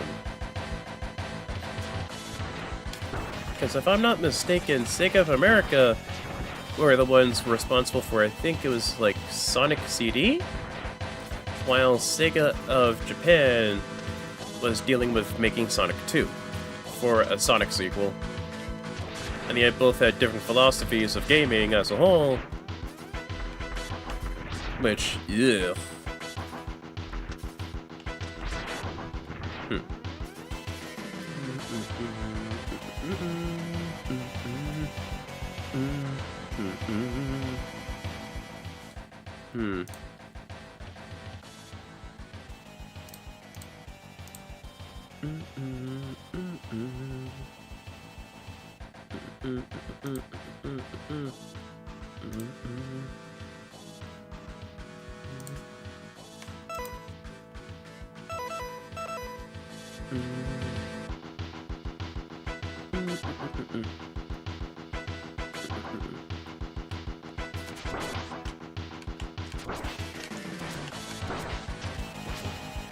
Ow, ow, god damn it, I hate this thing.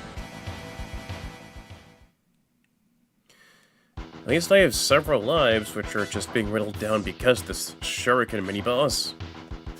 And also, Blast Hornet is the last Maverick to go through. And if I'm not mistaken, Blast Hornet isn't too bad for bosses for Blast Hornet. Like, it really isn't that half bad.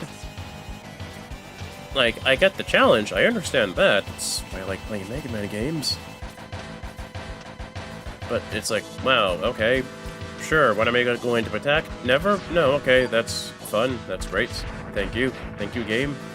Thank you, Neon Tiger, for making me waste what I feel is essentially over an hour just trying to beat you.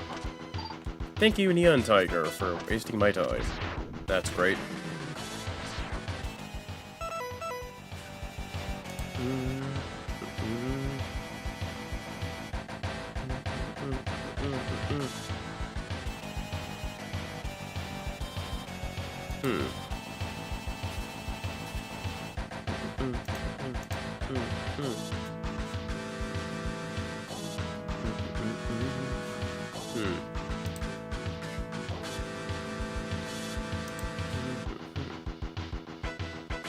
Ow.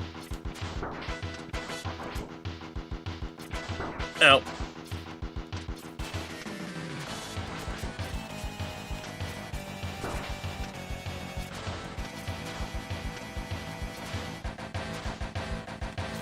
Oi. Ow.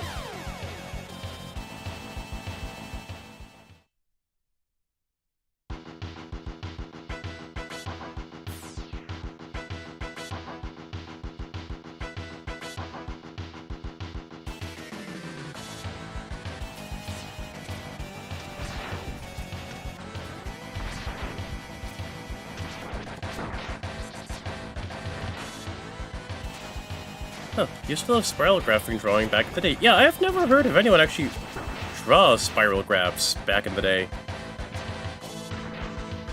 Seriously, I've never really heard of people actually drawing with spiralgraphs. Like, the only time I at least noticed that was just a gag from The Simpsons. And that's about it. That's the only thing about spiralgraphs I at least know of. Like, just a one-off Simpsons gag that was a pretty funny gag, and that was about it. Aside from that, I know nothing about spiralgraphs.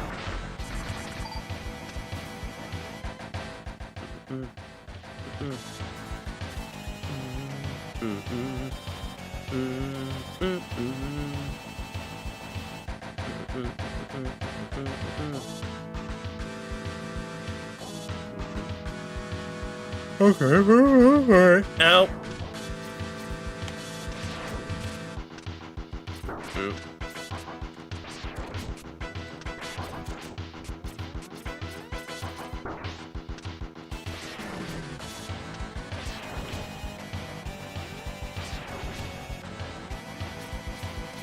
Ow! Damn it, I did not wall jump high enough. Damn it. Okay, at least with Blast Hornet, it's just getting through the mini-boss and then getting to Hornet himself. Which isn't too bad. It really isn't. And 6 hits, oh wow, I'm kind of an idiot.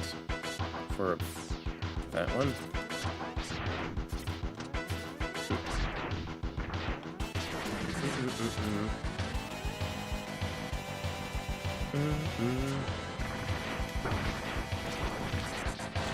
Ow. Oh, Metal Wolf ZX was here earlier. Oh, that's pretty cool. That's good. That's cool to hear. Because I actually saw him within chat, and I just said hi, and he didn't really say much, so I wasn't quite sure if he was still within chat or not. Good to hear your friend was in there, and he at least enjoyed the stream. Hope he wasn't put off by me dying to Neon Tiger nonsense for over an hour. Like, I get the challenge, I love that, but maybe give me a bit of a hint to know when Neon Tiger is gonna jump down and try to pounce me and then do a swipe. You know? Because the way of how he does it, and when he uses his ray attack, doesn't help.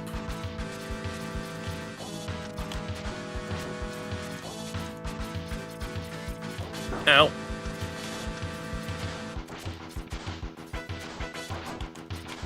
Ow.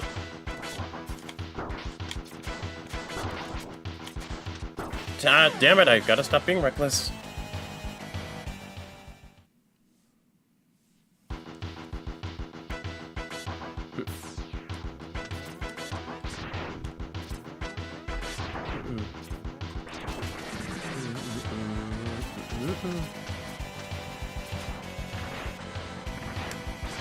Like, the longest stream I've done was, aside from...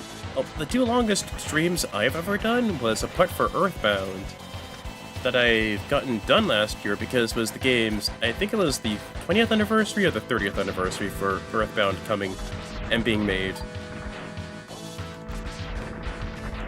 And it was one of the parts where I was in Scaraba, and it was a late Saturday night, and I honestly lost track of the time. Like, outright, I honestly lost track of what time it was when I was in Scaraba, and I just did so much within Scaraba that I did not realize that I was streaming for that long. I'm dead serious.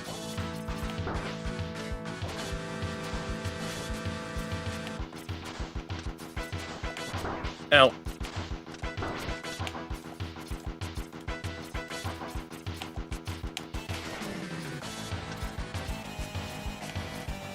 Huh. There we go, thank God. That was annoying. No, seriously, that was actually kind of annoying for that mini-boss. Okay. Now to deal with the rest of the stage and then Hornet himself, which isn't too bad, really. I say not bad, really, because I'm going based off memories I had with the X Collection on my game, when I played on the GameCube as a preteen.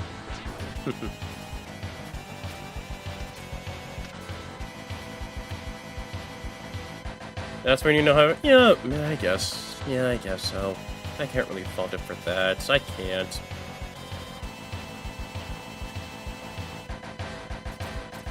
Oh, wait, that's what I'm having fun. Oh, with the streaming thing. Yeah, whoopsie. Yeah.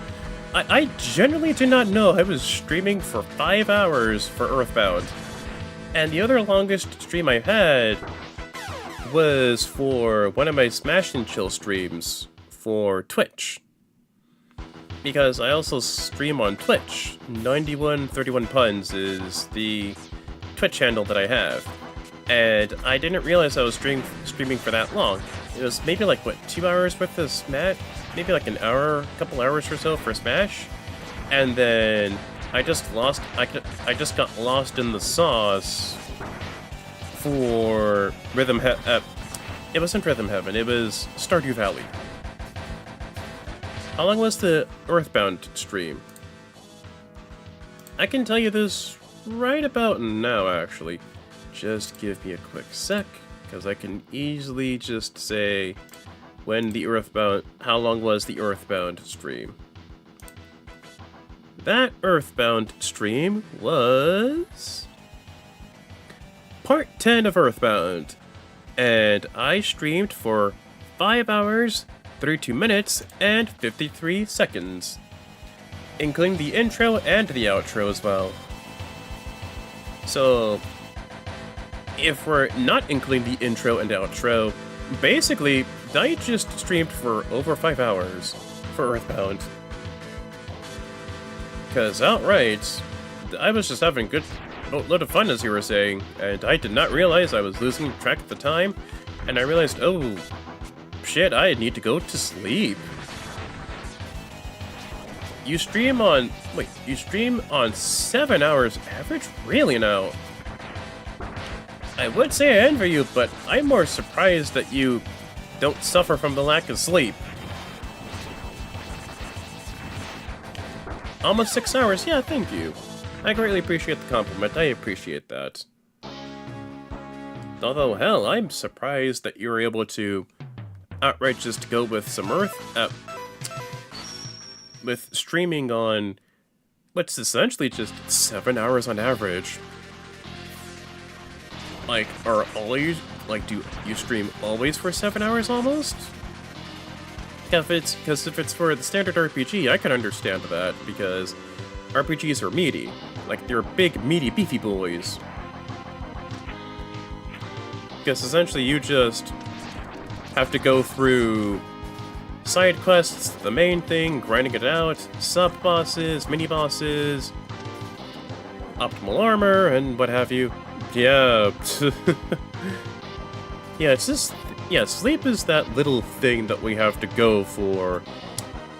Yeah, sleep is that one thing that we all have to go for and do every day. Because apparently sleep deprivation is not fun and not good. It makes you hallucinate, and it's not fun. Not fun, makes you tired as all get out, you're groggy throughout the day, something something, go get some rest. Something like that. Something something something, go sleep, I guess.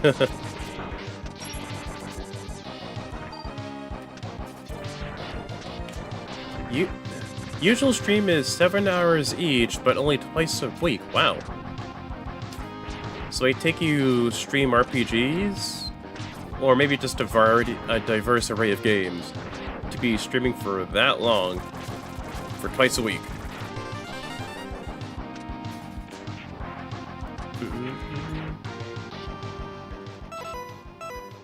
Get me out.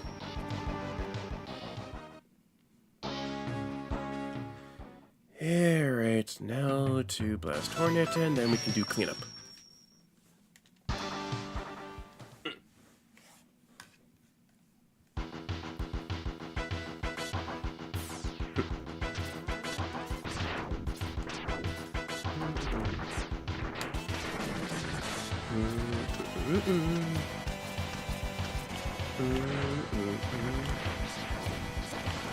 Ow.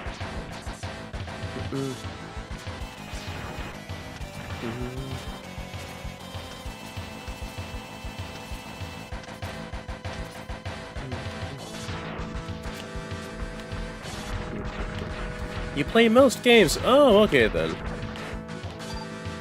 Because I'm like, wow, you really are dedicated to the craft, but you really just go big or go home for the stream time. Ow.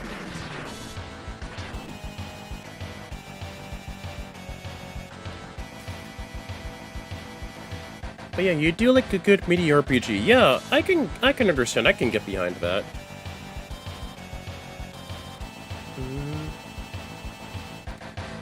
The one RPG I'm not sure I can recommend to people is Mother 1. Like, I can outright see the creative passion with Mother 1, but yikes.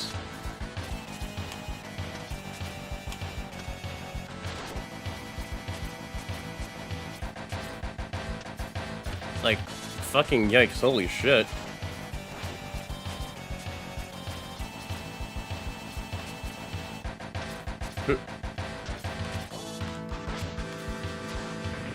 There we go. As with the variety of games, yeah, I do. It's more so just if it interests me. Like, I played Earthbound, I played Smash, platforms like Mega Man X, and Mario, Mega Man, and Kirby, and what have you. There's actually a genre of game, like, 2 genres of games that I really want to at least get my teeth into for this fall. Like, I feel it is best if I do these 2 during the fall and the fall alone. Because if I do it during any other season, yeah, it's there, but the added oomph and spice that's there during the fall won't really be there if it's not there during the fall. please add those genre of games. Please add those genre of games that I've never really actually played before or done on stream before. Please have that be part of my repertoire. Also, not only do I do games and stream a variety of them, oh god. I also make sure to do shorts on my channel as well for FODV93. Like, they're nice bite-sized shorts that are taken out of games that I either streamed or it's just based on videos I've made in the past for Smash Brothers montages. Channel name of how it's pronounced, it's FODV93. Like F, and then OD, like ODing on a drug, V, and then 93, like the number 93. All one word. Okay, I got 4 lives, it's good.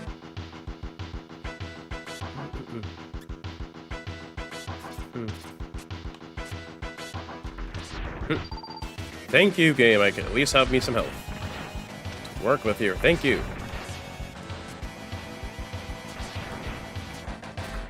Yeah. Ow. Ow.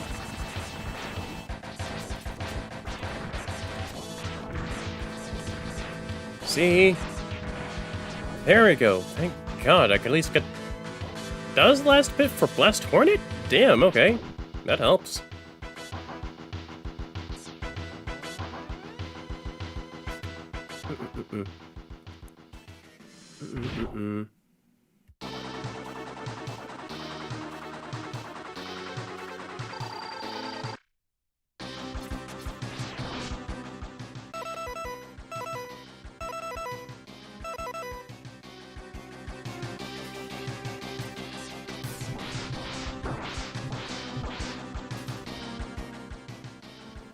Alright, good night to you too, J. Ruggles7344.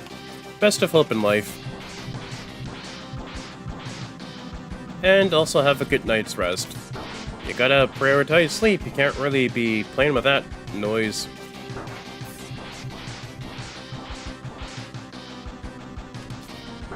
Ow. Okay, I did pretty good with Blast Hornet with his weakness. Not bad, actually, very much not bad. I just didn't have enough health. There we go. Do.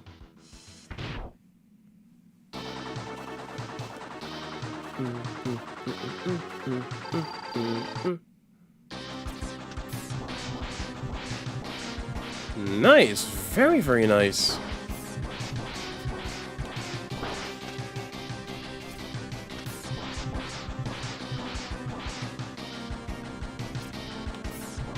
Ooh, very, very, very, very, very, very nice. Oh yeah, I can take care of Blast Hornet. Maybe at least in a couple lives, but yep.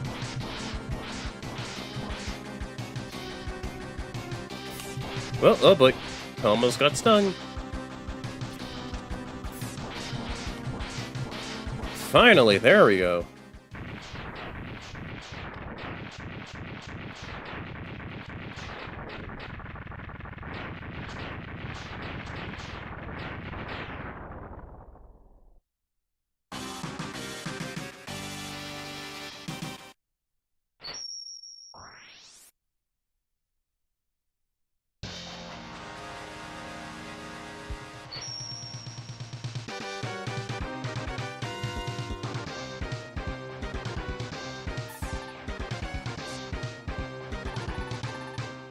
Parasitic Bomb, we have our final Maverick weapon.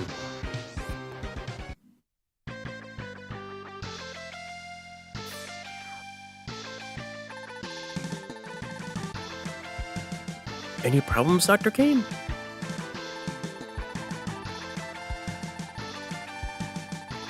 I pulled some memory chips from the Mavericks controlled by Dr. Doppler. I analyzed them and found out that Dr. Doppler is trying to create a powerful new battle body. By collecting the special abilities from the latest breed of Reploids. Battle Body? First I thought Dr. Doppler was trying to create it for himself. But the information indicates that he will not be able to interface with it. So it must be for someone else. Sigma? Can he still be alive? A hidden laboratory has been pinpointed at Point D. All indications are that it is Dr. Doppler's secret lab. You need to get there immediately. On my way. It's time I put an end to Sigma for good.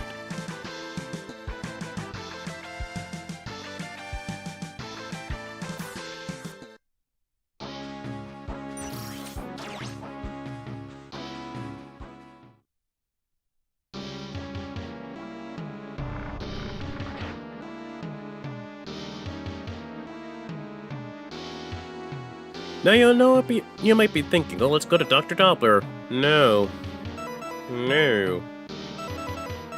What we are doing, because I could beat Elite Mavericks and trying to go for Doppler and Sigma because... Oh, I know about the whole Sigma thing. Oh, God help me.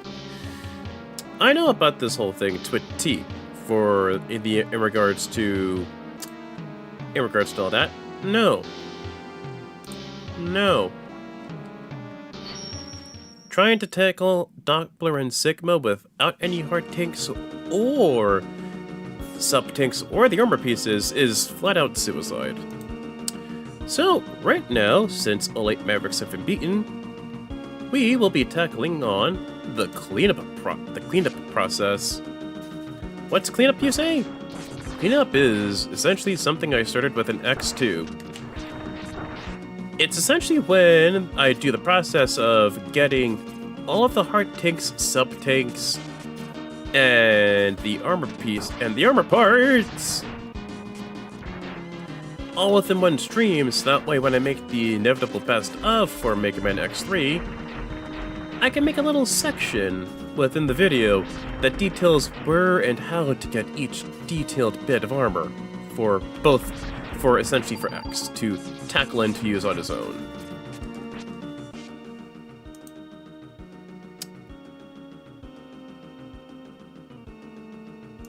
Put the bus during the meeting.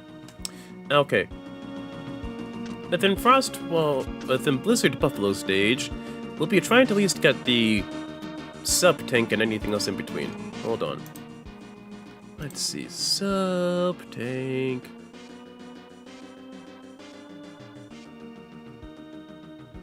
Yeah, it's essentially right now the sub-tank that... Oh, my mistake. Yeah, it is. My mistake. My big boo-boo. I am right. It's essentially what I'm going to be doing is the sub-tank and the leg piece. Or essentially just what's called the foot piece. Thank you. Because you can actually see within X2 that I've made the weapons location.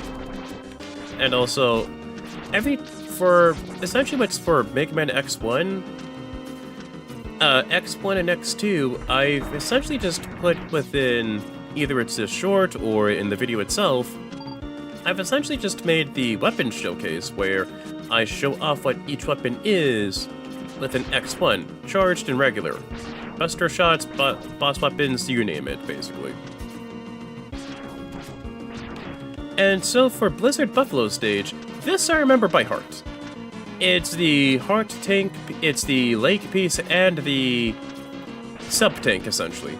To get the sub-tank, you need to get the leg piece, so our first priority within Blizzard Buffalo stage is to get the leg piece. Yeah, come on here. Be cooperative, game, come on here.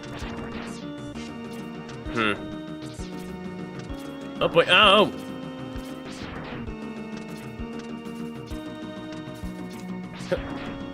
By the way, I love Blizzard Buffalo Stage. It is so calming. It is so good.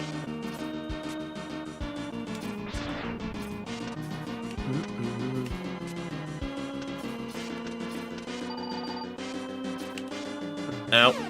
You know, I'm not gonna worry about me dying, because all 8 Mavericks are done. I just have to get the armor piece. It is just the armor piece and the sub-tank I need to get as well.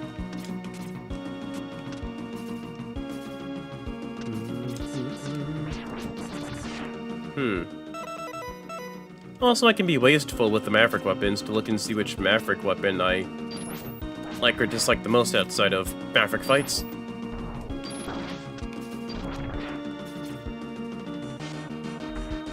Ow. Ice physics are terrible within the stage, yeah. I mean, they're ice physics, so is this streak just gonna make you go slippery and go all over the place? Oh, hey, an extra life. Nice.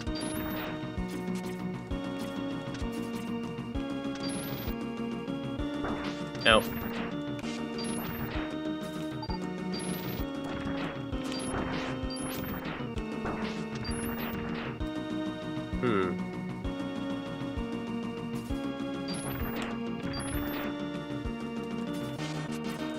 Oh, never mind, that's not the jump. Yeah, gotcha! Whew!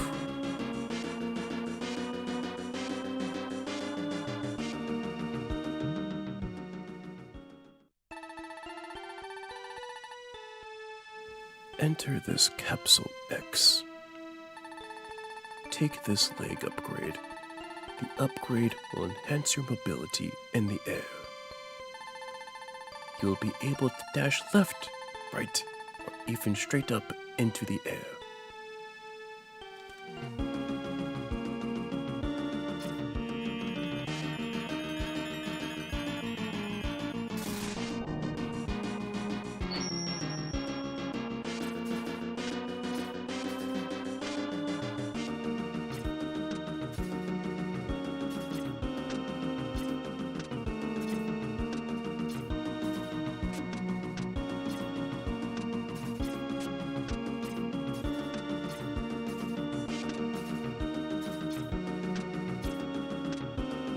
So, now we have our leg piece upgrade.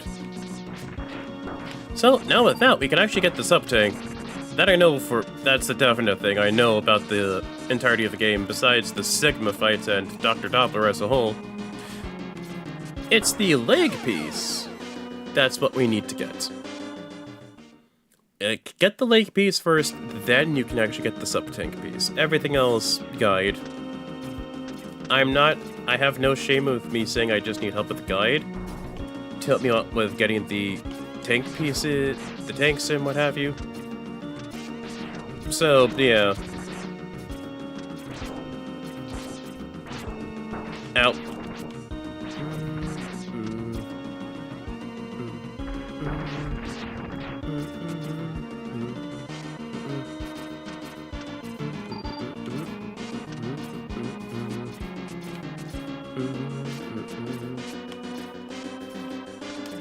There we go.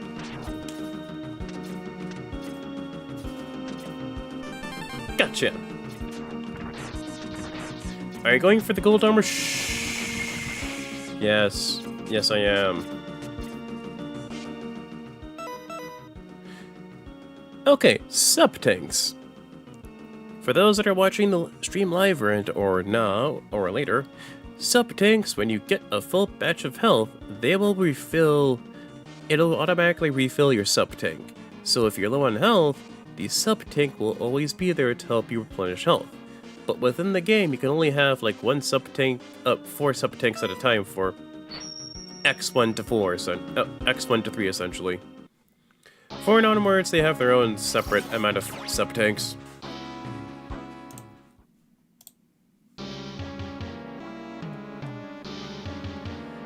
Okay. Now for our next batch of armor parts. Going back to Neon Tiger stage. Thankfully we don't have to beat Neon Tiger. But the only thing we need to do with the Neon Tiger stage Let's see what we got.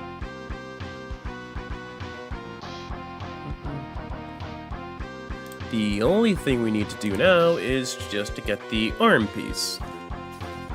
Which, thankfully, in order to get the arm piece, you need to actually have the leg piece.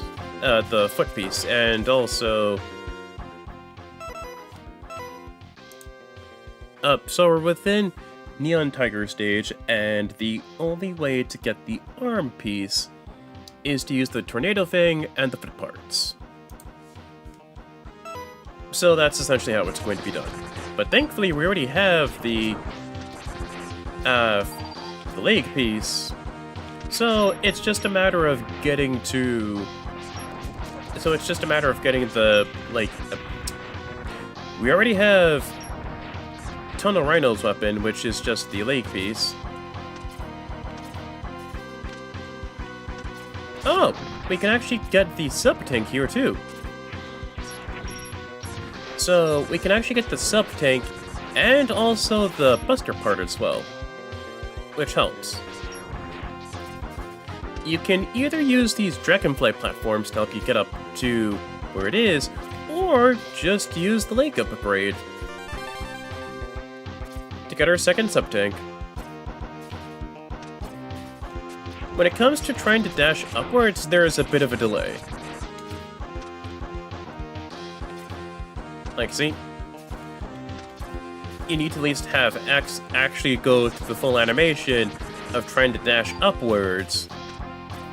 Then, from there, you can actually dash upwards as you want. But dashing left and right, yeah, you can do that instantly. You can do that instantly.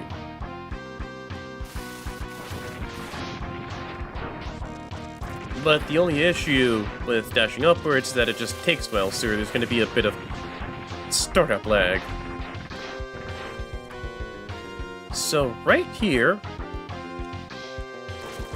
this is when we're going to be needing the Thunder Fang, Tornado Fang, and then wham! And then get up there to get the Dr. Light capsule.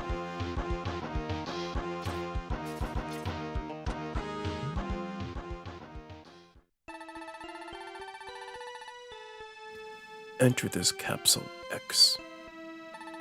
Take this X-Buster upgrade. The upgrade will increase the strength of your charged shots. You will be able to shoot two charged shots at once. If timed correctly, you can overlap the shots to create a single cross-charged shot. The upgrade will also allow you to charge any special weapon.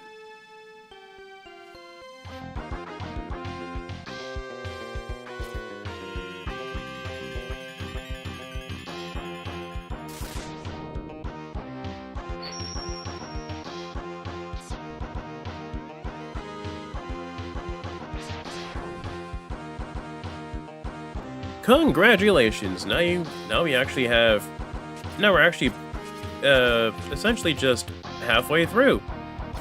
And yeah, you do really need the leg upgrade because you have no way to get up there. Your jump is way too low, and the airborne dash helps. And also down below are spikes.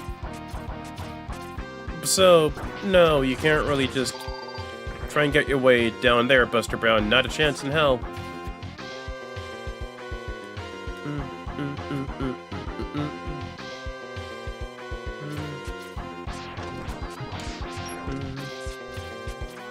When it comes to doing the cross shot, you actually have to wait for X to charge orange, and then time both shots at the same time for him to actually do something.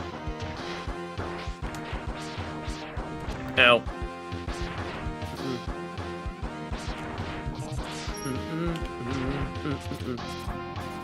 And when I mean by do something, I meant like you actually have to time it correctly for it to be coming the big cross shot thing, essentially. If not, you'll actually just have two shots, where one is the regular shot, and then the other one is just the smaller shot.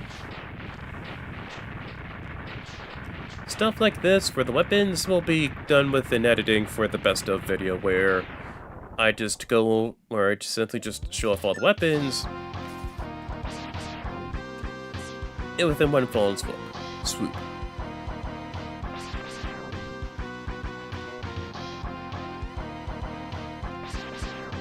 Like that. It's a single cross-charged shot, but it's more just a weaker one.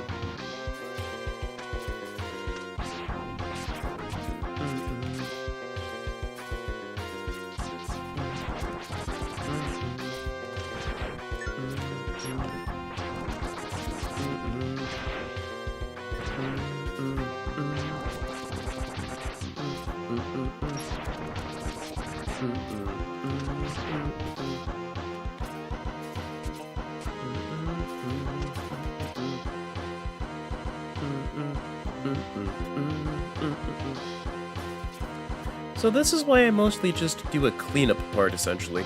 Just try to defeat, eventually beat all 8 Mavericks, going with base form stuff like base form X and what have you, and then from there I can show off where each part is without having to worry about, oh, I got this part by accident, and then I have to at least edit out my voice. No. I can at least say within my voice that this is where this is, and there you go. Ooh! 3-fer!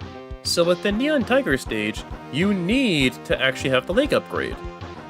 You need the leg upgrade in order for you to get to the sub-tank, the heart tank piece, which will increase your overall health, and the Buster upgrade. So now with that, we are done with Neon Tiger stage.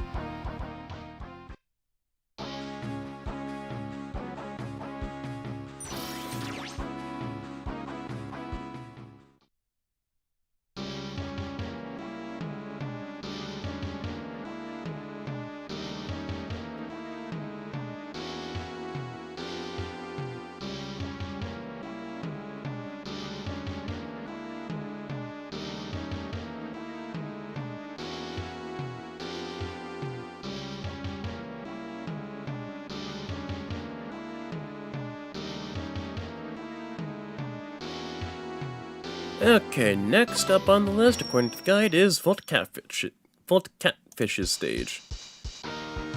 Main priority is to try and get the body part, which is the chest piece, the life up or the heart tank upgrade, and potentially the sub tank for Volt Catfish's stage.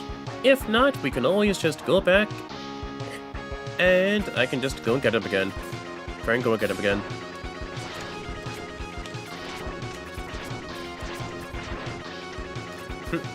Ow. Cruising through cleanup, thank you! Yeah, this is essentially what cleanup is. I just look at a guide, and then look and see, hey, this is where X, Y, and Z is.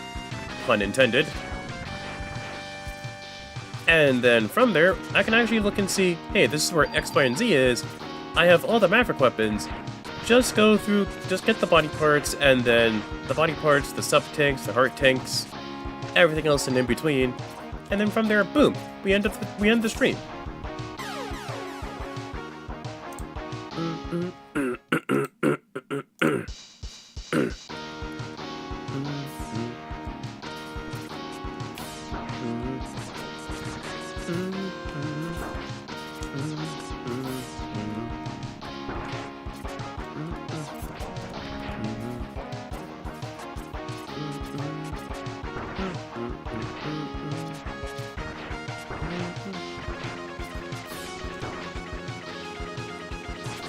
Ow.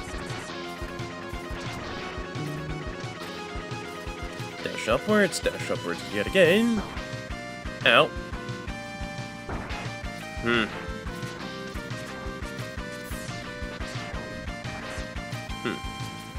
There we go. Oh, I do not have sub-tank heart health. Dang it.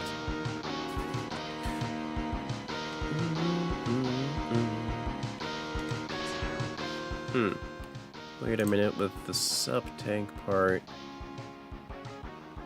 Oh, that one, duh. Duh. Oh.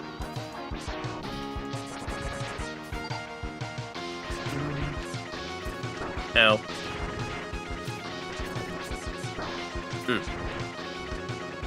Have a fun tip if I want to fill up the sub-tanks fast. Alright, I'm all ears. What do you got?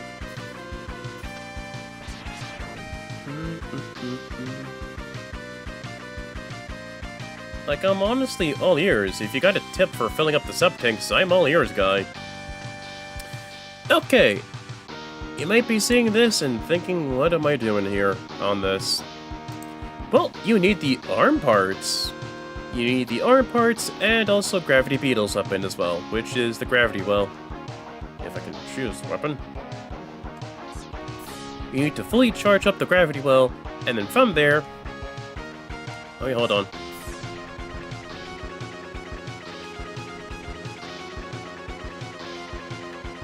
There we go.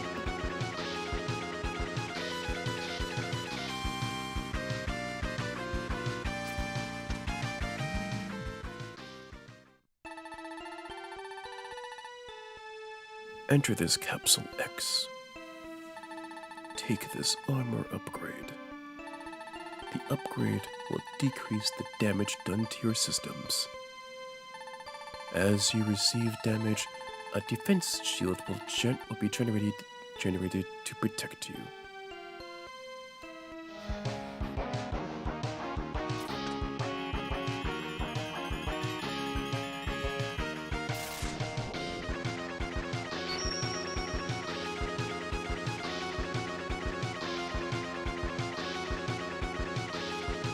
Oh, nice! Thank you for the tip. So go to Tunnel Rhino stage, use the ice weapon, which is the ice shield, essentially, on the rock guys that drop down in the beginning, and they'll get a life energy every time. Oh, nice! Thank you! I greatly appreciate that tip. Thank you. Really makes trying to grind for the sub-tanks a lot easier, and trust me, Doppler stage and the Sigma fights... Oh boy, that'll be FUN.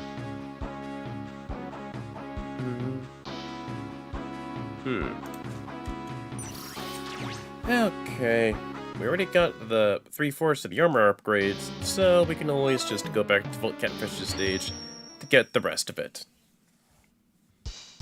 We got 3/4 of the armor upgrade, which is leg, chest, buster. The only thing it's missing is just the helmet. Ow.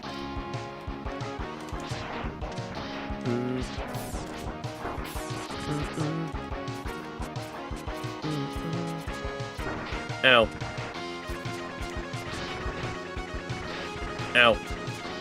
Oh, boy. Ow.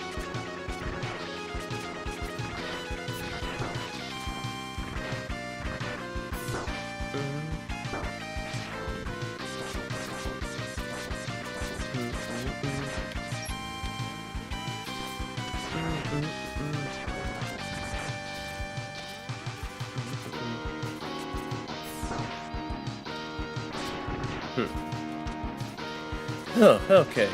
Within Volt Catfish's stage, there's, I believe, the sub-tank and also a life-up, heart tank upgrade as well, so I just need to at least look and see for which one of these elevator shafts is the right one for me to go and get it. Ah, here we go, this is the one.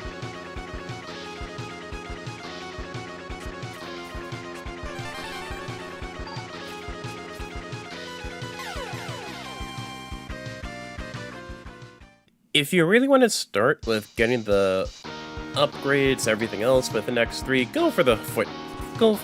Just do the same exact strat that is you would for X1, which is just get the leg upgrade. Because getting the leg upgrade will lead to the arm upgrade, which will lead to the chest upgrade. And then from there, it'll just lead to the helmet upgrade, and then the heart tanks and the sub tanks and everything else will fall gently in place like a stack of dominoes. The main bulk of cleanup, aside from, you know, getting everything else itself, is just dealing with the rest of the Mavericks. Like, it will be hard for me, yes. I will at least gripe about it, true. But, as a whole, getting it through cleanup is gonna be a piece of cake. Because the aspect of get everything done, and then that's the stream. Literally, that is just the stream from there.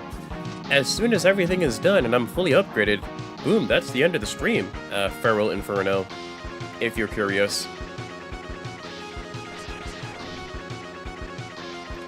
Oh wait, wrong direction. There we go, and now we're in the right direction.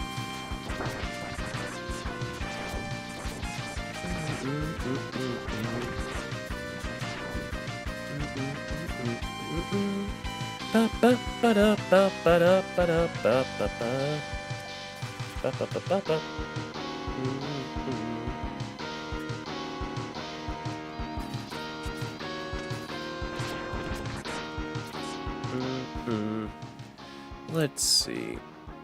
Our tank upgrades, the sub-tank. Shtick. Let's see here.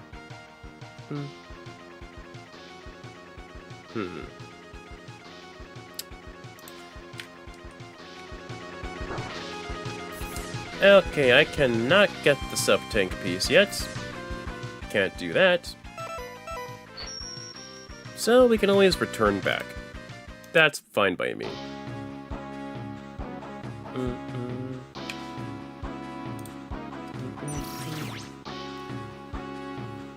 Fully upgraded, including the gold armor. Maybe. Maybe. One of those things is a definite maybe, but I'm not going to spoil which one is the maybe. I'll leave that up to you. And now for the final part. Final armor piece is Tunnel Rhino. Let's see, within Tunnel Rhino stage, we can actually get the head piece, the heart tank piece, the sub-tank piece. Yeah, we can get everything with Tunnel Rhino stage. Let me see this little trick. Ooh!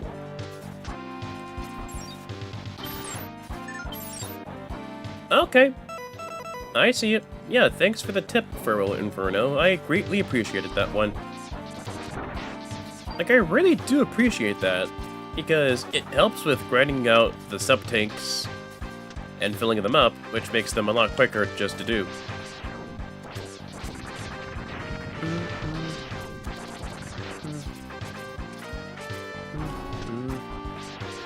Okay, within Tunnel Rhino stage, we can actually get the head part, the heart tank, maybe it's like the head part for the armor piece, the heart tank piece, and the sub-tank piece as well, since we actually have the leg upgrade and the buster upgrade as well.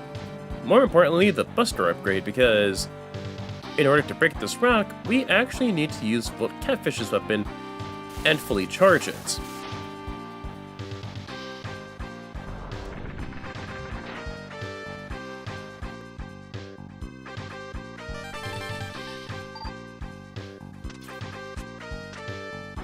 There we go. Now for the head tank, for the head piece and the sub-tank. Yeah, it really can. It really is a huge time saver. Because I know for a fact that I need to at least have my sub-tank stuff be filled out to the max for the Sigma fights and also Dr. Doppler. But more importantly with the Sigma fights. Just wanted to at least show off that hazard of Tunnel Rhino stage, where it is essentially just the dirt, or yeah, just the dirt being pushed down, which makes platforming a lot more tight and hectic. Because the spike traps.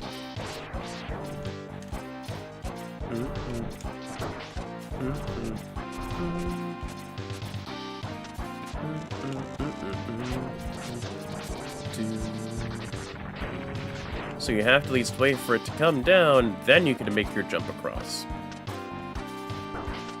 Because it'll just make your jump heavier. Like if you're jumping underneath the dirt that's being pushed down, it's like you're going at half gravity.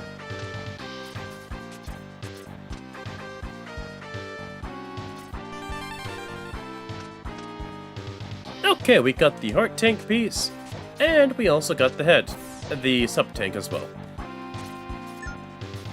The only thing left that we need to get is the head piece.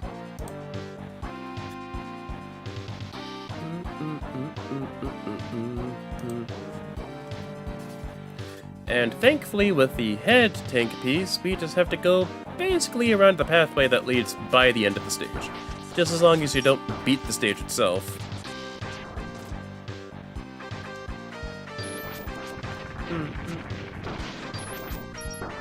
Ow.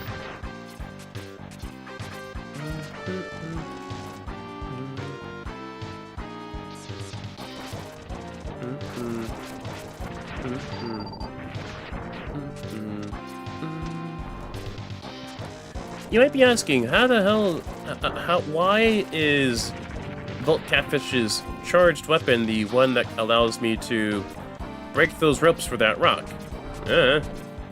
I really don't know.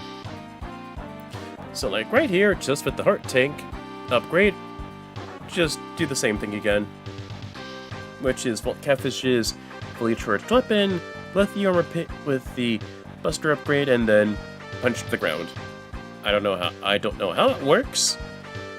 Just roll with it.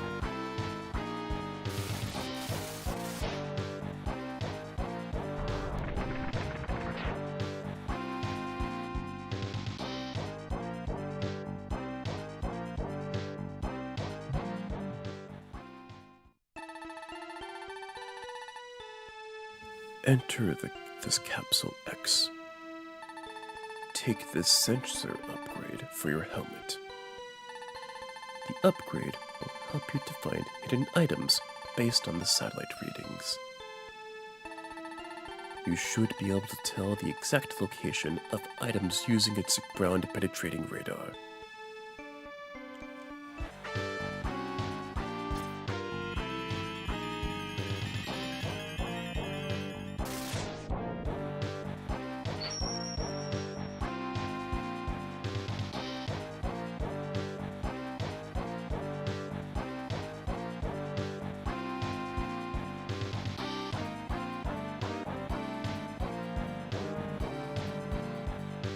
So like that, we have all the armor upgrades.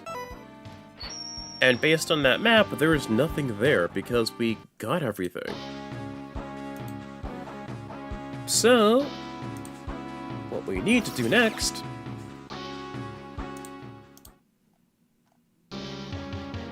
is go to Blast Hornet's stage. Oh, wait. Damn it. Oh, that is my bad. That's my bad. Okay. There's actually something kind of cool within X3 that I should at least show off.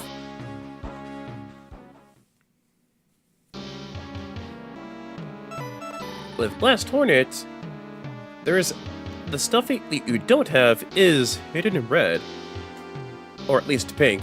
Life Up, which is the heart tank piece, the R armor, and question mark.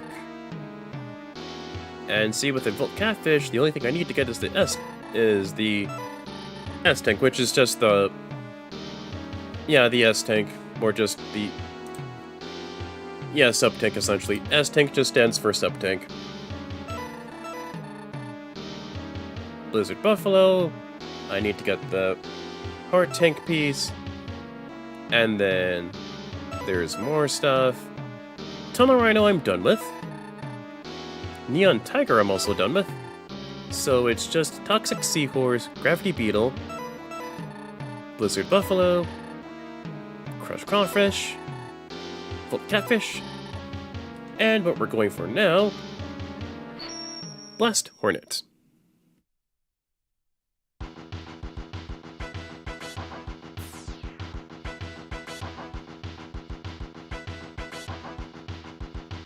based on this little map, you can at least see here's where stuff is going to be up, and above, basically. Like, as a kid, that's a pretty cool thing to at least see.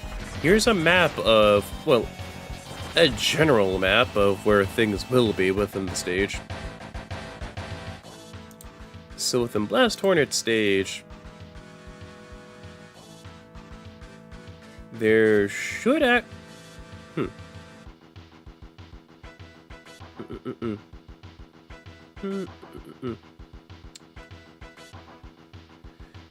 Yeah, there should at least be the heart tank piece, the heart tank piece, and the right armor, essentially. Yeah, that's essentially just about it. From what I could at least see, it's the heart tank piece and the right armor.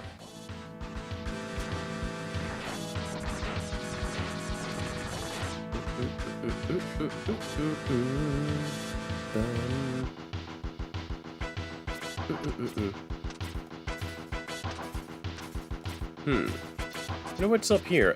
Nope. Not that.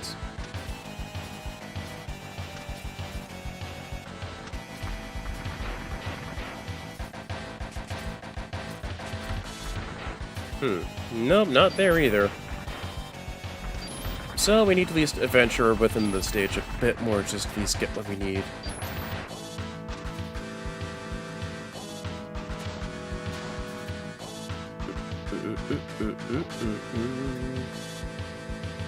So thankfully, since we have the armor upgrades, a fully upgraded Vex, in terms of armor, dealing with the Shuriken boss shouldn't be too bad. Especially with the force field that we generate each time we take damage.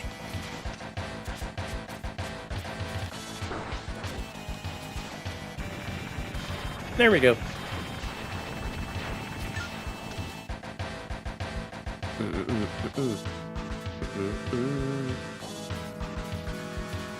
Now, within Blast Hornet stage, we just need to break within one of these warehouses and look and see where we can get one of the upgrades for the heart tank piece.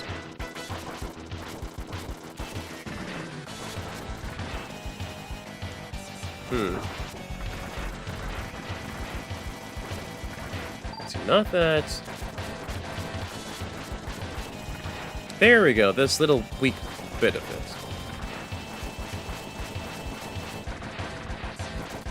Keeping applying that little bit of pressure. Drop right down.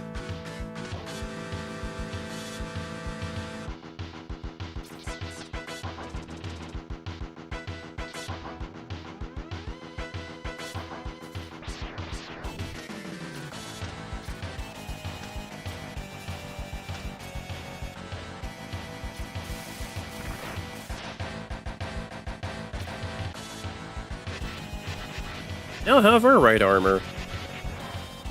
Yep, it's the same kind of right armor they actually get within X1 and 2, but it's kind of a different kind of right armor, basically.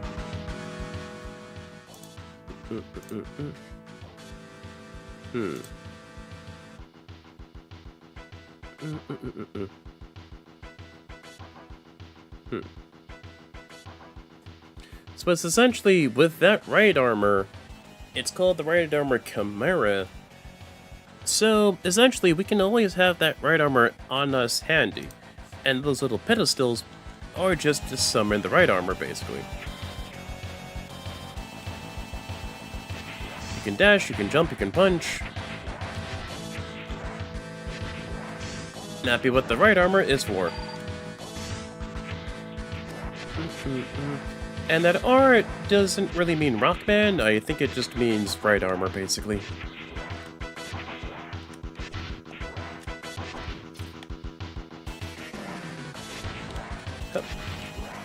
There we go.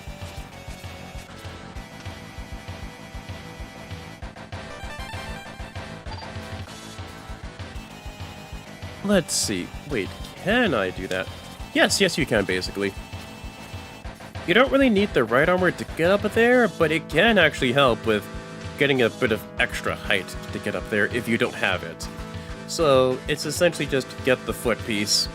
Just get the foot piece and then time your up air dash. Okay. So we now have a bit of right armor. So with that essentially on hand, comes the next part of cleanup, which is gonna make this thing a lot longer. Not that it's a bad thing, but man, X3 has a lot of goodies to at least look and see if you want to get 100%.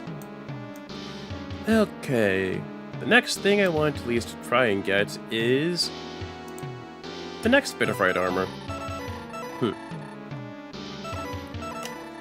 And what I need to get is the K1 from Toxic Seahorse's stage.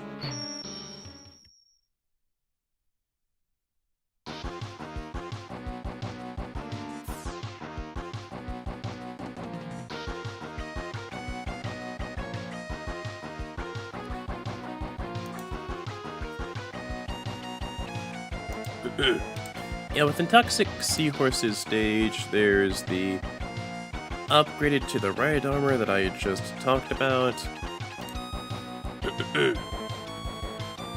Oh, and also the hard take upgrades too. So there's two that we need to get.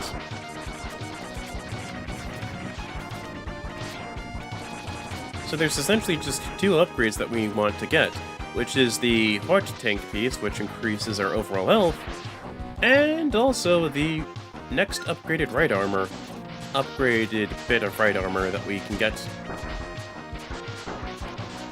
And in order to, yeah, basically that's it.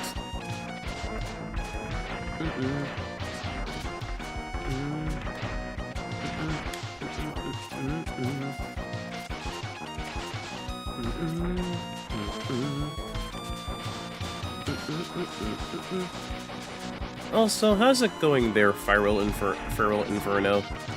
I know it's a bit late or whatever, but I feel I at least just ask, you know, just for the sake of checking up on chat. Get what I mean? Within this ledge right here, after you maneuver a bit within Toxic Seahorse's stage, you'll find the heart tank upgrade.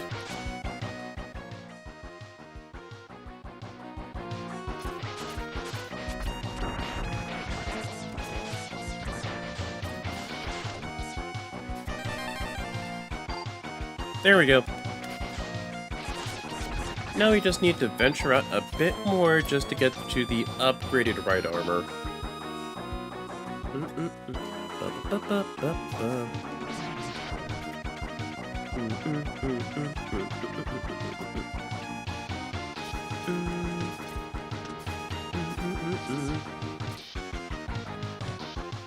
And see right there, the N just means basic right armor basically.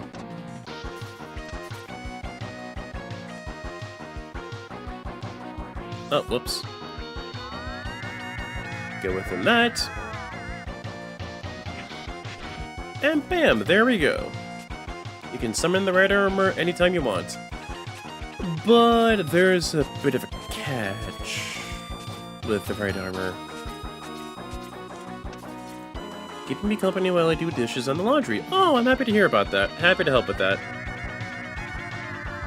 Like, I honestly do not mind, genuinely, if people just put my stream in the background while they go do errands. Yeah, that's the thing. With right armor, it's gonna short out within water. But however, if I'm not mistaken by the guide, there is actually a right armor that won't short out in the water. Ow.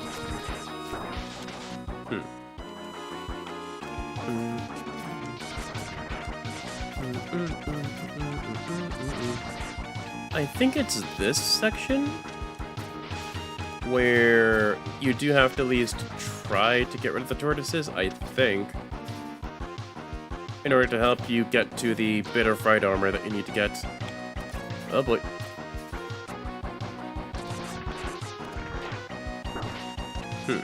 Ow.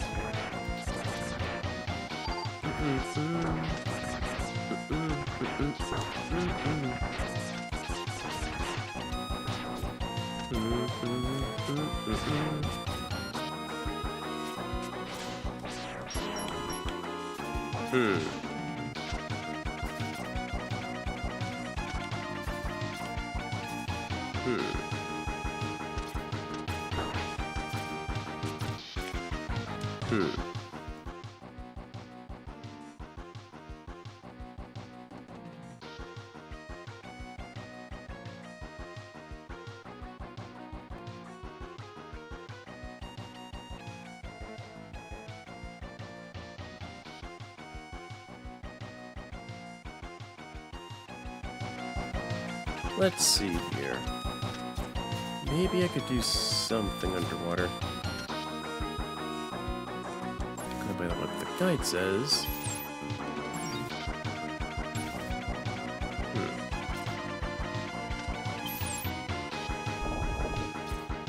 There we go, okay. Using the frost shield underwater. Oh, that helps. Oh god, that helps. That helps a lot. Thank you, game. Thank you very much, game. Essentially, you need to use another right armor to help you get across. Or you could just use the charged up frost shield, which creates a giant ice boulder. From there, it allows you to get within there, but you have to at least tap the A button quickly when you're skimming onto the surface of the water.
There we go, that's another right armor piece obtained.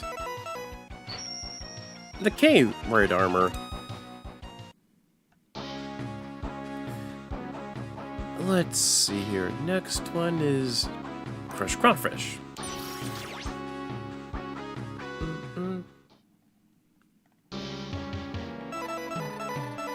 There we go.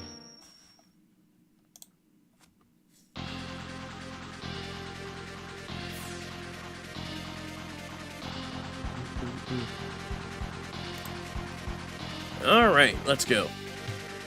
Soundtrack is so high energy. Yeah, I'm happy you're appreciating the soundtrack for X3. I'm happy you're appreciating it.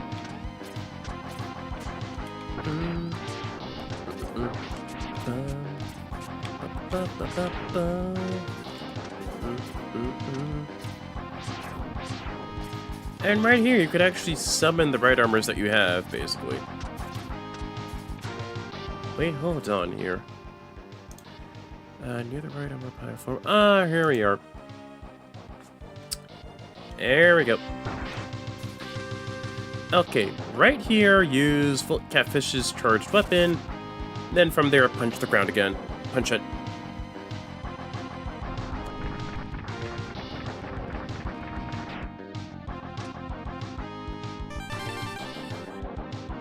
There you go. Another right armor obtained. And now for the last one, we need to go to Blast Hornet's stage.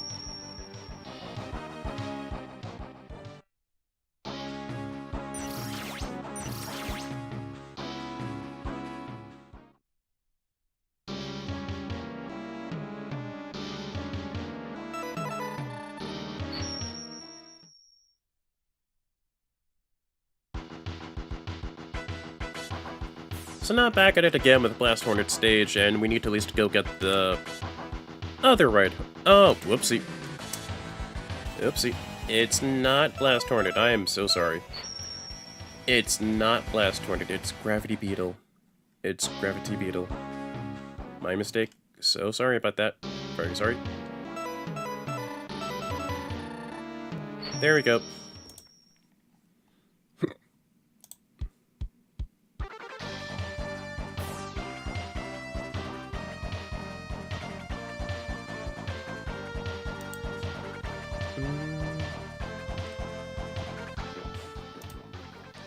Let's see here.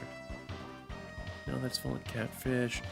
Okay, essentially, since we beat all 8 Mavericks, we can actually go get a heart tank upgrade within Gravity Beetle stage, since we already beat Blast Hornet. So, since we beat Blast Hornet, we can actually go get the heart tank upgrade, and also the final right armor upgrade, which is the F upgrade. Which is the F right armor.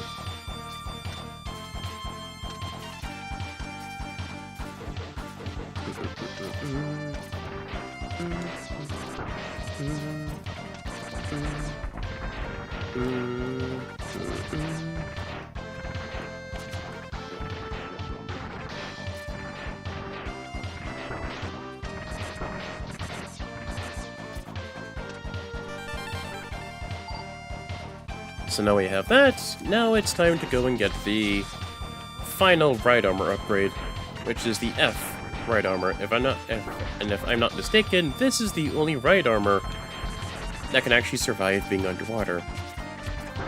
Ow.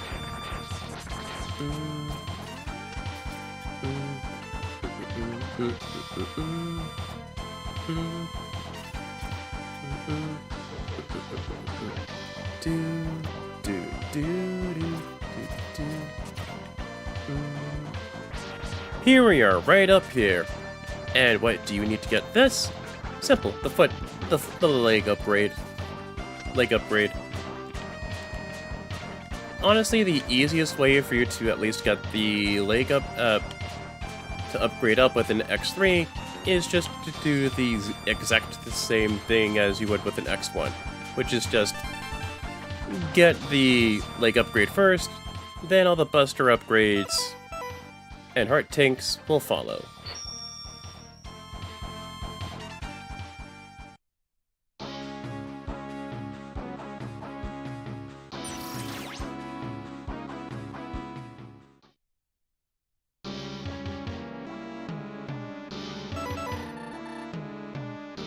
So for now, let's return back to good old Frost Buffalo stage to actually go get our hands on a heart tank.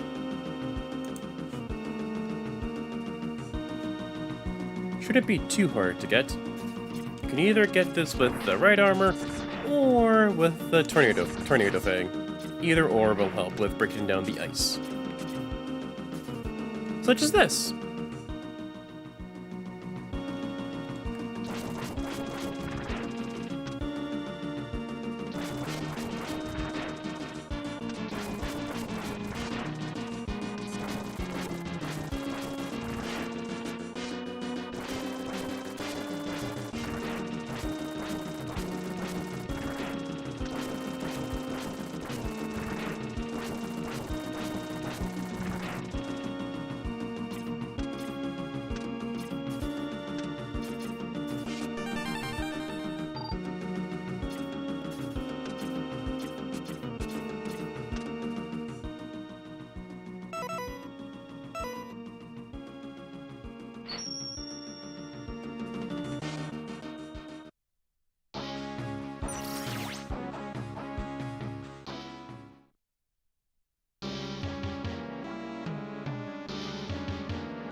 Alright, then we can also return right on back to Crush Crawfish's stage.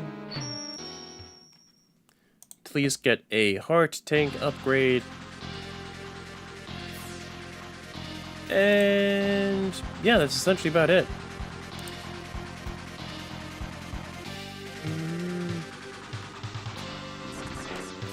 And where may you be asking how to get there? It's simple, just get it right armor. Eeny, meeny, miny. Let's go with this one. H. Put it in H.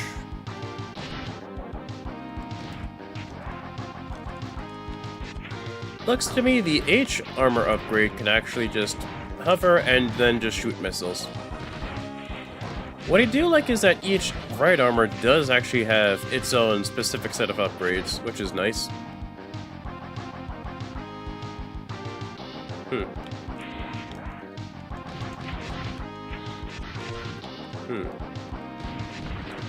There we go.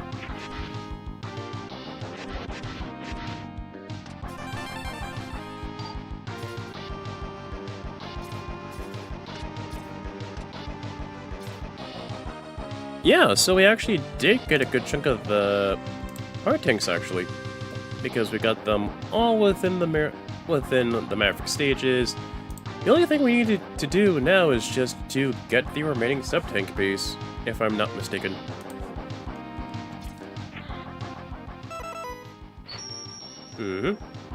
And that is left for the Volt Catfish's stage.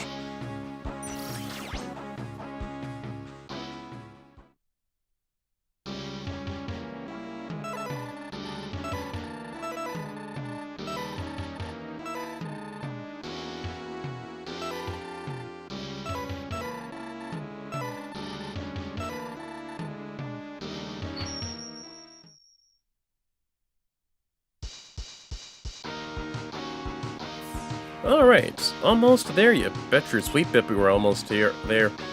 Last thing we need to get before the stream can end is the final sub-tank for X3, which is in Volt Catfish's stage. The only way to actually get to the... the only way to get the sub-tank piece from Volt Catfish's stage is to actually get a right armor, which we need to do by getting it from Blast Hornet stage, and then the process of getting the right armor is just getting through, and then when it comes to getting the right armor, it's just getting all the different types of right armor, essentially.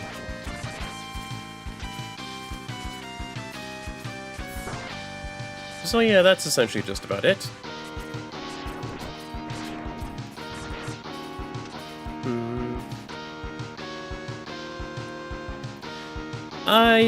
I did already take Vile on. I don't think I killed him. Because when I took Vile on, it was by accident. I'm telling you the truth. I did not expect to fight Vile the way I did with Volt Catfish's stage. Because I didn't know he was there within that specific stage. So that's an oopsie doopsie on my end, basically. So I did already fight him, so I'm pretty sure I'd have to at least fight him again when I get to Dotmer's underground laboratory.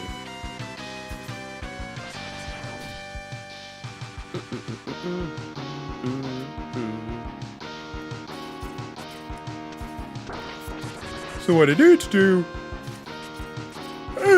Oh, sorry. Sorry for yawning. Get out of right armor.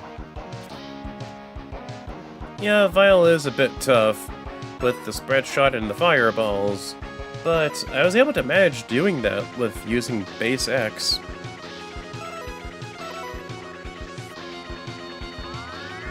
I'm not joking.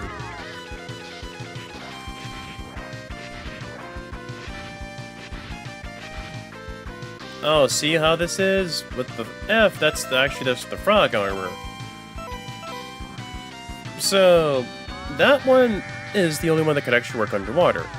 Every other right armor will just flat out short itself out. Also, funny thing is that to help you with an indication to see where you are in terms of life upgrades with the heart tanks, the right armors, regardless that you have a fully charged out health bar. It's like you actually have all the heart tank pieces all in one. and that's X's heart meter for his health.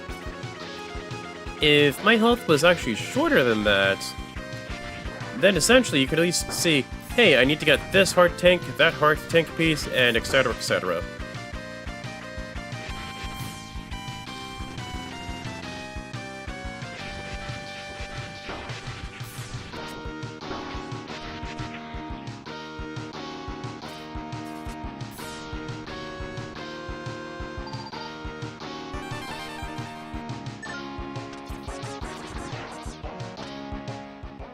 And there you have it. All 4 sub-tanks, all the right armor upgrades, all of the armor tank, all the armor parts, and essentially just everything done for the heart tanks as well. Fully upgraded X. And there you have it. Everything is done. I know what you're asking. What about these 4 question marks that appear within Blast Hornet stage, Crush Crawfish's stage, Gravity Beetle stage, and Toxic Seahorse's stage? Don't worry, I'm aware of this. I'm fully aware of it. This will be covered within the best of video for X3. But in regards to all of that, we are done here. Cleanup is essentially done for X3, because all the sub-tanks are done, the Chimera Ride armor upgrades are done, the heart tanks are fully gotten, and a fully decked out X with his armor tank, with his armor parts. So, we're all done here for X3. Join me next time as we tackle on a dual double trouble fight of Sigma and Dr. Doppler within his underground laboratory. See you all then. I'm FODV93 on both YouTube and Instagram, and also on Twitch as well. Follow me within all 3 of these platforms for updates and little shorts posts as well. I'll see you later. Bye.